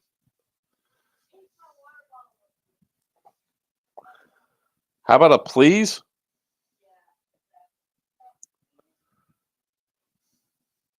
Shower shells. All right. That's a discussion that we have to have with staff and everything else. That has to come up with every single time that we have one of these events. We go through and we have to talk with staff. Yeah, it's got to be a full, because we still have to have our staff AAR to talk about all the stuff that we need to improve upon. Shower shells. Sorry, Nick. If you don't, I could translate Buck. The problem that came up with the shower shells is we had a couple people that, I don't know, there was a lot of complaints that came from some of the shower shells that went through. Can we look at what? At the staff AAR? For this one, no, but we'll definitely give a breakdown of what happened. Reason being is we have to be as frank as possible. Can we loop back to the double primaries? So I personally, my bad, fat finger, no problem, Joe. I want to talk about double primaries too. I'm not against that. I can understand that I can understand people, and I guess where the mindset comes down to it is it's HPA tapped or tap adapted pistols are the problem with the M4 Magwell. Is where this came from. What I'm okay with is if it's if you're a sniper and you have like a SMG as a secondary, so you have the range and all that. Exactly, Nick. Sorry, Joe. Let me just jump back to Nick. I agree with your point on there, 100%. It negates a potential issue. So hey, we don't have shower shells. At the same time, it's like more and more places are banning them. Were they a huge game changer for this event? Not really. Only a few people had them. It didn't cause too many problems, so I'm not really against them. I'll always be against 40 mics because while they're fun to use, they suck to get hit by. Yeah. Ow. Especially if you know how to use them the right way. Like you go, and you get two 50 round or 60 round bursts. It's great. We're going back to the two primary aspect. I'm not against it. I can understand it if it's because you have a MED limited primary. What can you use as your secondary? So I will definitely bring in that.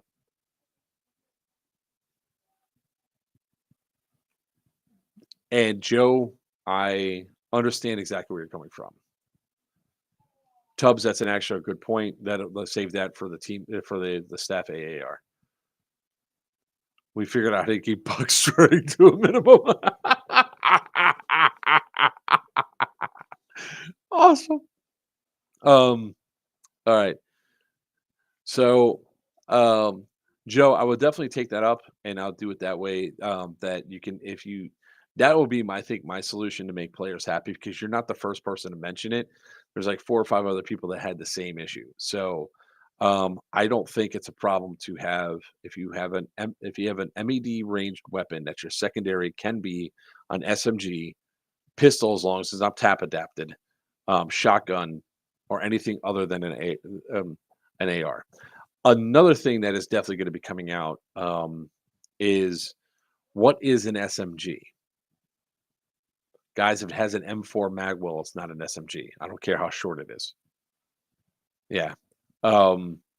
It caused a few problems on the field that got past our chrono staff. Somebody made a mistake and allowed it to go through, and now we can't change anything that we couldn't change anything for Scorched Earth. Moving forward, if it has an M4 mag well, it is not an SMG, period. Yeah. Cool. So I mean that's one of the things that we really have to talk about. I believe a P90 is an SMG class. If it chronos in right? Yeah, yeah. SMG is pistol caliber only, full stop. Absolutely agree with you, Nick. I'm on the same thing there. When I saw it, see, this is another thing where I don't get involved with that aspect of things because I have my wheelhouse. My wheelhouse is to be the pretty face and to go over safety briefs and to be the final discussions on safety and everything else that's on the field. Gameplay wise, it falls to other people that we have to rely and trust on.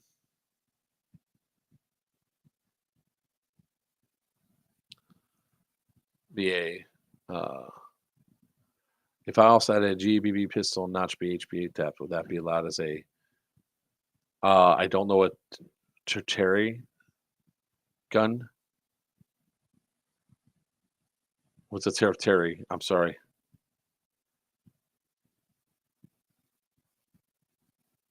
DMR, SMG, and pistol at once. I don't think that's a problem with that, to be honest with you. I mean, like I said, if you wanted to carry a pistol, you wanted to carry an SMG, and you wanted to have those, I don't have an issue with that. That's your weight you have to deal with. Got it. I was thinking that's the case. I was just processing in my head. That's actually a word I never heard before. Thank you for the education. I like increasing my vocabulary. Pineapple juice. Let's see here and take a beating. All right. So I don't personally have an issue with that. Definitely, I'll take it up during our things for you, Joe. Alfredo, thank you very much for having a good for coming on tonight. We'll be definitely having more conversations about games. But before you guys go, want to make the announcement: the Geigerland's 2 Electric Boogaloo tickets went live tonight. I meant to mention that earlier. It didn't. So, oops. But Geigerland's 2 Electric Boogaloo tickets are now live on sale. You guys can get them right about promo codes.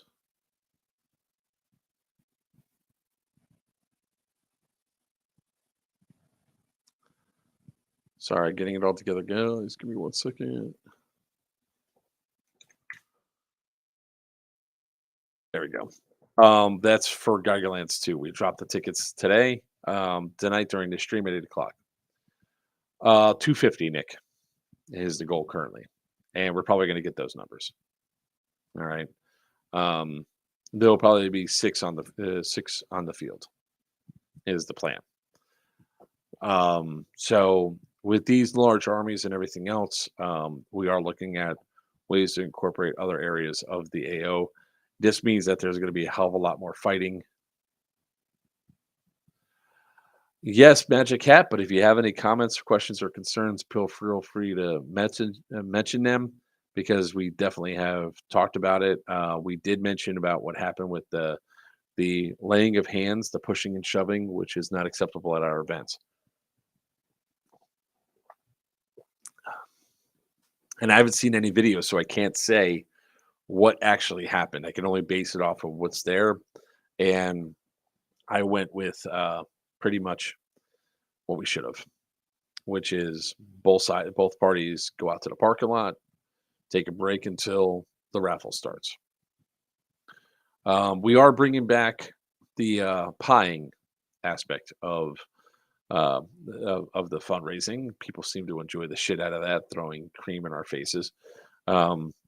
And we'll have a little bit more time to do that on Saturday night. We'll actually take it to the front part of 2 instead of the backside like we did last time. So people can actually see it more and come forward because they hear everything going on. So does anybody have any more? So how many? You could buy Bucket Syndicate. Nice. All right, so the 2 other factions are going to be the civilian faction and the Op 4 team are going to be severely limited. They're meant to be ambiance, maybe is the right word. The civilians are definitely. The Op 4 team is there to give you guys challenges and missions and everything else that you guys have to go to. Just remember, we need sugar-free cream next time. Whatever. It was fine. Just get some. No, we need next time, but we didn't have this time, which I meant to grab, was we needed water to wash our faces off and shit. That's what we really needed. I brought a towel, but yeah.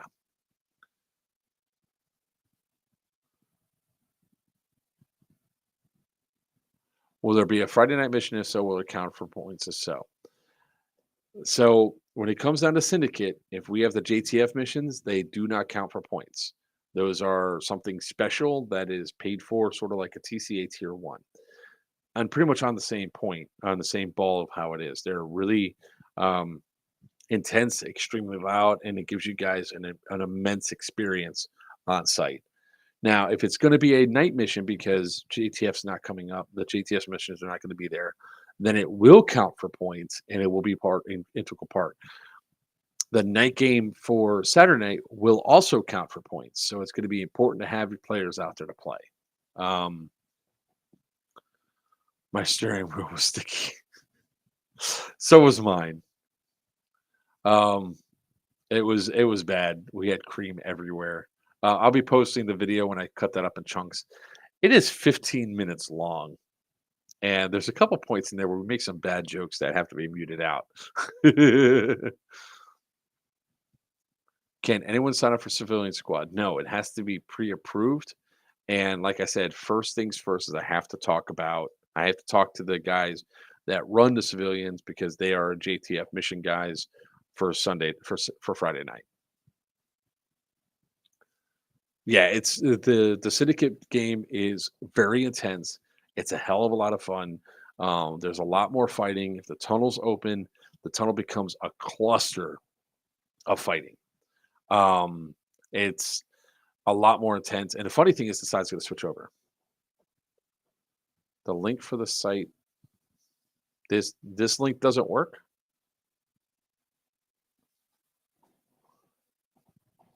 Will you stop?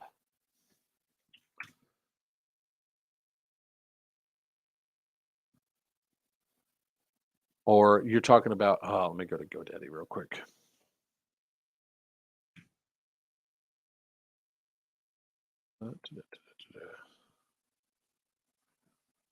I'm working on it right now. My products.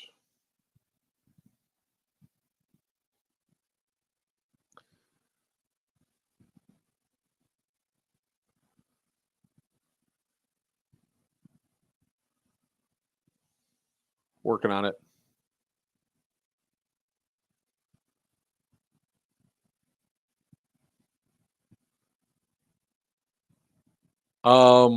The Moab went off a couple of times.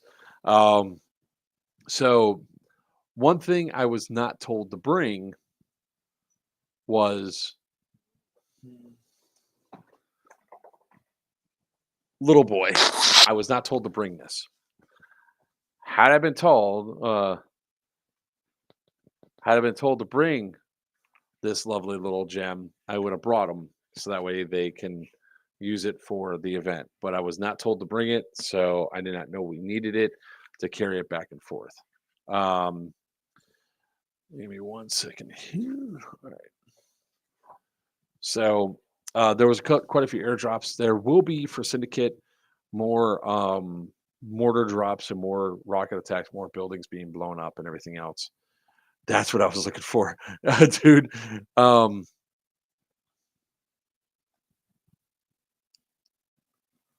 Oh yeah, it's going to Syndicate 3. Look at that.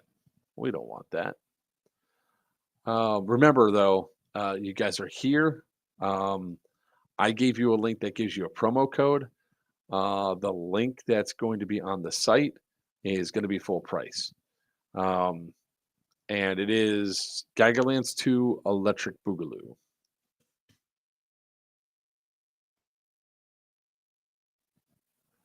All right, done.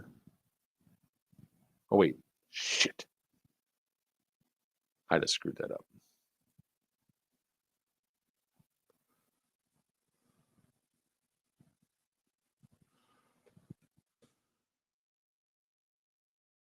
Now I got to fix score. Now I got to fix Syndicate 3.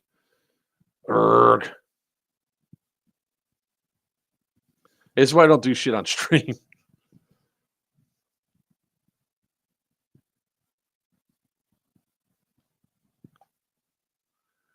All right.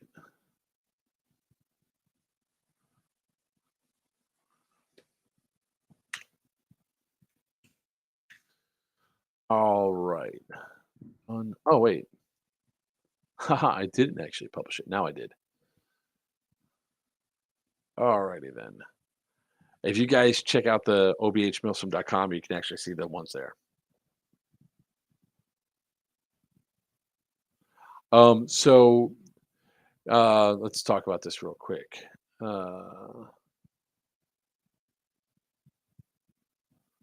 Work on it because you didn't crumble it up enough. All right, the website should be working for you guys to be able to get it. But remember, use the link I gave you here because you guys get a discount. And no, we cannot retroactively apply discounts. It really screws up with.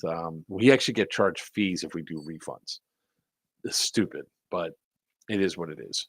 If you ever wonder why event hosts are like, how about if I just roll it over to the next one? It's because we do not want to be, and we don't want to have to pay freaking fees. Is one of the primary things. So who's going to be the first person to buy a Geigerlands 2 ticket? There you go. All right, let's go here. All right, so to address Nick's comment right here, is there, with much bigger factions, thoughts more of each command staff embeds to deal with issues and factions, maybe a way to lessen control or control war crimes. So why are you flicking a bic? Is that a euphemism? No.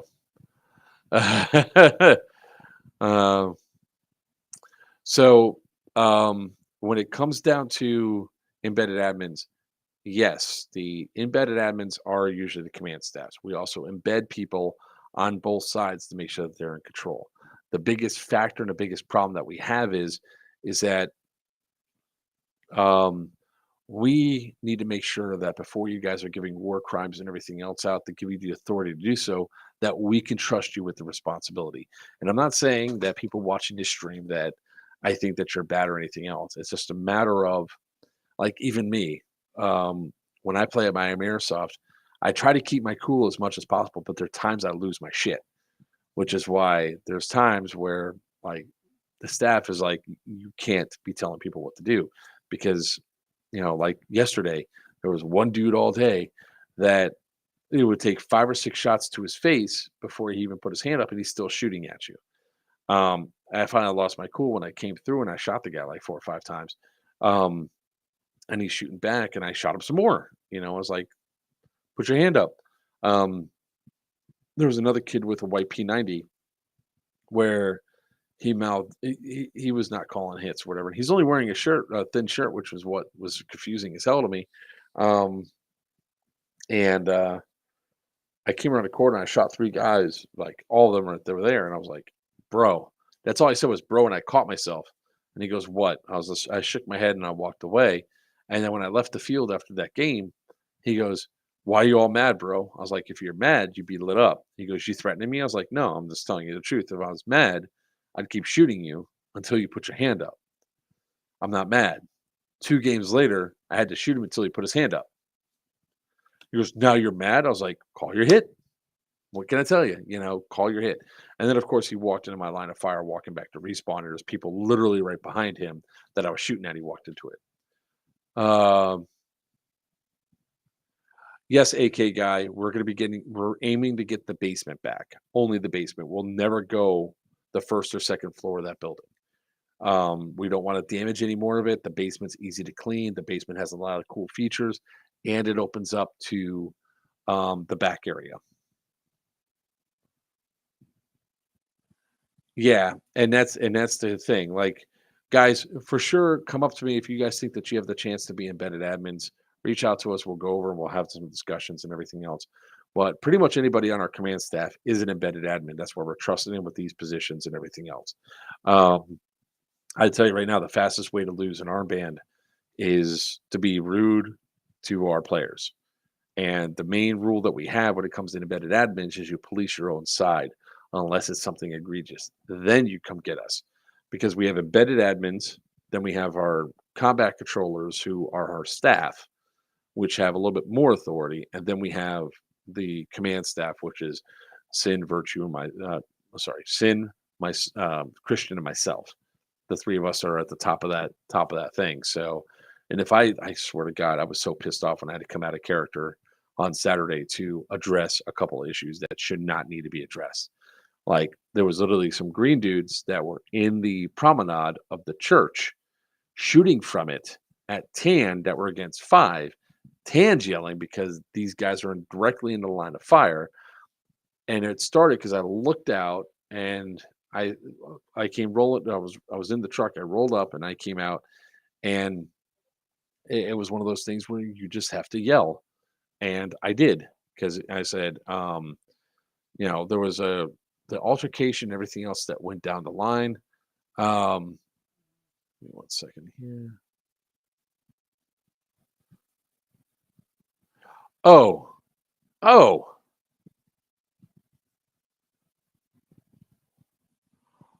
I see where you guys are talking about. Here, let me share the screen. Okay. Um, that door was allowed to be open, and players were allowed to go out of it and go down. Did they go over to the very edge of the building? Is that where the problem is?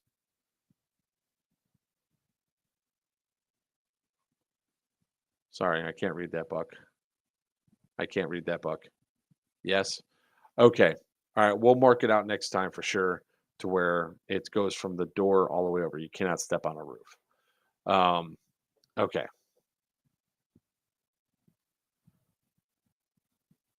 Gotcha, Alfredo. All right, that is definitely a situation because that roof is spongy as shit in that area. So next time we have the 2 posts, we'll put caution tape all the way to the door so people have to go through that they cannot cross over onto the roof. Thank you very much. That's number 4 that's getting added to the safety brief. Bye, Alfredo. Thank you very much, brother. I really helped it. You have to hop a railing. Yeah. Good point, Stephen. It takes we never thought about before because it never came into play in 5 games. Oh, it came into play in the 5th game. So, I mean, that's the way sometimes this shit happens. So thanks for handling that and getting them off that area of the roof. That I had no idea on. It'll definitely be added to the safety brief moving forward in the rule set. All right. Does anybody else have any questions for Syndicate? Because I do want to try to end this up as soon as possible for tonight. These streams usually don't last 3 hours, but it looks like we're going to be touching on that. Comes down to don't climb stuff or climb over stuff. Correct. We did say don't climb over things. Yeah. Buck, you go ahead and take off, man. I'm going to end this pretty quick. I know it's 3 minutes. We're 3 minutes over. On a whole, guys, we're going to be dedicating more events, more streams to the events that are upcoming because we have a lot of cool stuff that we have. We have obviously Syndicate 3, which is going to be April 14th through the 16th. We're going to have Geigerlands 2, which is June 2nd or 4th. We'll be updating that. We also have a couple other announcements to make real quick before we end this for the night from one of our sponsors, Hefe's Airsoft Solutions, hefe'sairsoft.com. If you guys haven't been there, check it out. Okay. And wrong person. All right. I like it when I'm actually given like a script to read off of. Okay. Let's see here. All right. Hefe's Airsoft Solution. I knew about this. This is actually kind of awesome. Is now hosting casual airsoft games. First one is from 11/19 from 5 p.m. to 9 p.m. at Extreme Rage Paintball Park in Hollywood, Florida. So when it gets dark, they actually go to that particular place. The only downside is it's by the water treatment plant. When you order grenades or BBs, your mission you earn 10% off of them. So cheap way to get grenades and BBs. This Black Friday, Hefe Airsoft Solutions collaborating with 6mm Badger to bring the ultimate airsoft mystery box. Badger Black Box is packed with prizes, limited edition patches, perfect for every airsofter. The box is live from 11/25 to the public, and 11/24 to 6mm Badger's YouTube channel members. All right, let me just send this to myself so I could put it up here.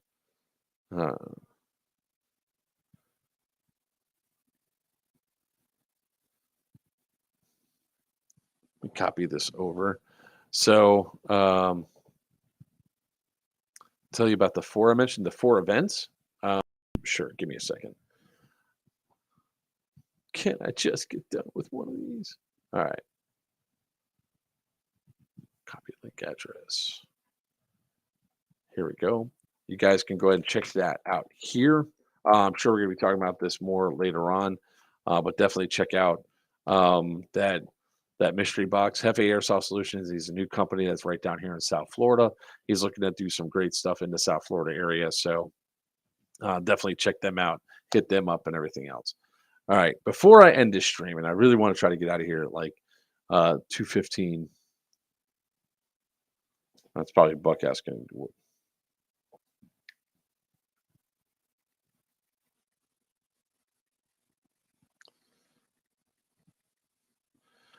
Do also want to give out a couple of shout outs. Another one is to Amped Airsoft. They've opening up their new field in the next week or two. Go ahead and check out Amped Airsoft for their newest field. I can't wait to get up there, a chance to play it again. And definitely give. Well, no, the Thursday streams are only supposed to be 2 hours long. We're technically over right now. Also check out SNS Airsoft. They have a lot of cool stuff that's come in. I would definitely check out SNS Airsoft's Black Friday sale that they're going to have going on. I would check out Amped Airsoft. These are all guys that really do support us and everything else. So support them by checking them out. Now, all right, let's talk about the 4 event. Then I really got to go. So moving forward, our events are always going to be Syndicate. The Syndicate series is always going to be second week of April. Geigerland is always the first week of June. There will be an event the first week of September, and which is the unnamed event yet. They're currently working on the rule set and the name and everything else to get it all prepared. And Scorched Earth moving forward will always be the second weekend in November. This way we can have all of our vendors, all of our people out here to come up there. Nice, Nick. Where'd you get it from?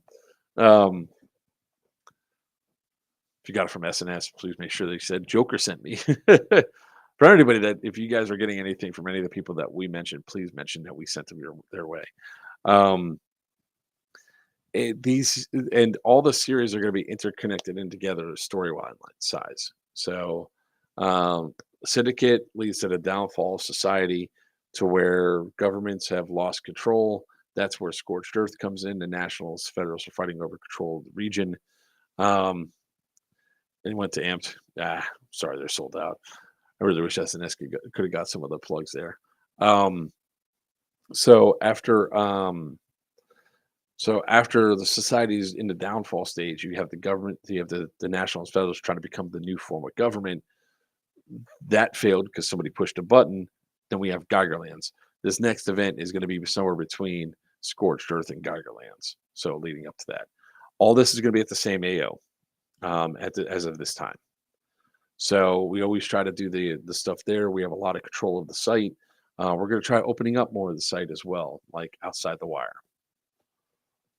If we ever do an event that's going to be different from the prison, we'll definitely let you all know and keep you up to date with the stuff that we're doing.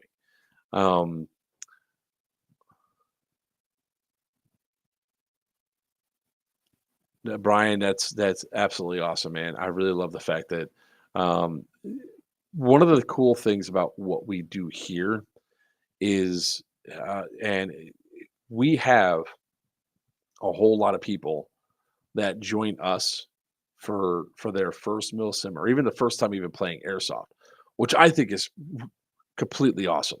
I really love the fact that people are coming with us and be like, okay, we're here. We don't like milsim, we never tried milsim before.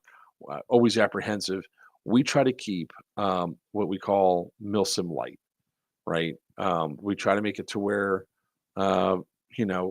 it's not super duper hardcore. The hardest part that you're going to get out of that is going to be either our JTF missions, or they're going to be dealing with Nikolai the NPC, right? Dealing with those types of missions. So with that sort of manhandling and stuff like that, which a lot of people seem to love. I know a lot of you guys were disappointed that there was not enough Nikolai. Nikolai will be back for every single Evo next time. It threw it off a little bit because of the gameplay was compressed into one long thing, and it kind of got messed up a little bit. Nikolai will be back and playing more in full force, and hopefully I won't have much adminning for the games. And that's the cool thing. Look, I cannot stress this enough with the people that are here, that with the player base that we have for our events. I really can't. I cannot stress how awesome this community is and why it keeps me going, keeping me away from my family for 10 days at a pop, right? I can tell you right now, if I did not love this community, love doing what we're doing, especially the community that we bring together at the prison, I wouldn't be gone for as long as I'm gone, making sure that these events are set up. I would not be putting in the hundreds of man hours for each event that we do, getting everything in place to go through. You guys have some fantastic people up in that region that all come together to play this little silly sport where we shoot each other with plastic BBs for fun. I absolutely love the community. I really want to give, again, a huge round of applause to our staff that work tirelessly to make sure that we put on the best event that we could, especially after everything that happened earlier this year. I think we recovered good. And I can't wait to bring you guys Building H as an airsoft field for open plays twice a month. That's the next thing that's on the agenda for that location is Building H will be an ongoing airsoft field where players can play twice a month there. Does it mean I'm coming up twice a month to run that shit? No, but I'll definitely be announcing when I can. And also currently we're working on playerswantedairsoft.com, the webpage that we have, so we can keep you guys up to date on all of our scheduling and everything else where we're going to be at. But at this point in time, I want to thank all the sponsors that came out. Amped Airsoft, SNS Airsoft. I want to thank Blue Mag Airsoft, Jackal Tactical, the food truck. So MK Airsoft for all their donations. Sinister Customs and Evike for the pistol that was raffled off. I mean, there's HPA gave us all sorts of great stuff for this event. And a player donated a pistol as well to really make everything go. So from us and the staff of Big House Milsim, we want to thank all of you all for being here and continuing to put their faith in us. And hey, at least we have insurance. Until next time, I'm Joker for Players Wanted. May your BBs fly true and your opponents always call your hits. Not yet. All right, let's give an update of stuff that's going to be coming up. If you guys are brand new here, you just started joining in, listening to our live streams and everything else. We go live on Tuesdays and Thursdays. Tuesday at 7 p.m., Thursdays at 8 p.m. Typically, the Tuesday stream is 3 hours long. Thursdays is 2 hours long. We also do upload shorts every single day of the week. Plus, we also put up montages once a week. So, if you guys want, if you want to support the channel, smash that subscribe button, hit the notification bell to be updated whenever we go live, whenever we put up a new video. If you really want to support us, click one of our membership options. It really helps keep the channel going. You can also follow us on Instagram, TikTok, and Facebook as Players Wanted. I'm sorry, Facebook is Players Wanted Airsoft. With that being said, ladies and gentlemen, boys and girls, children of all ages, good night. May your BBs fly true and your opponents always haul your hits. Till next time,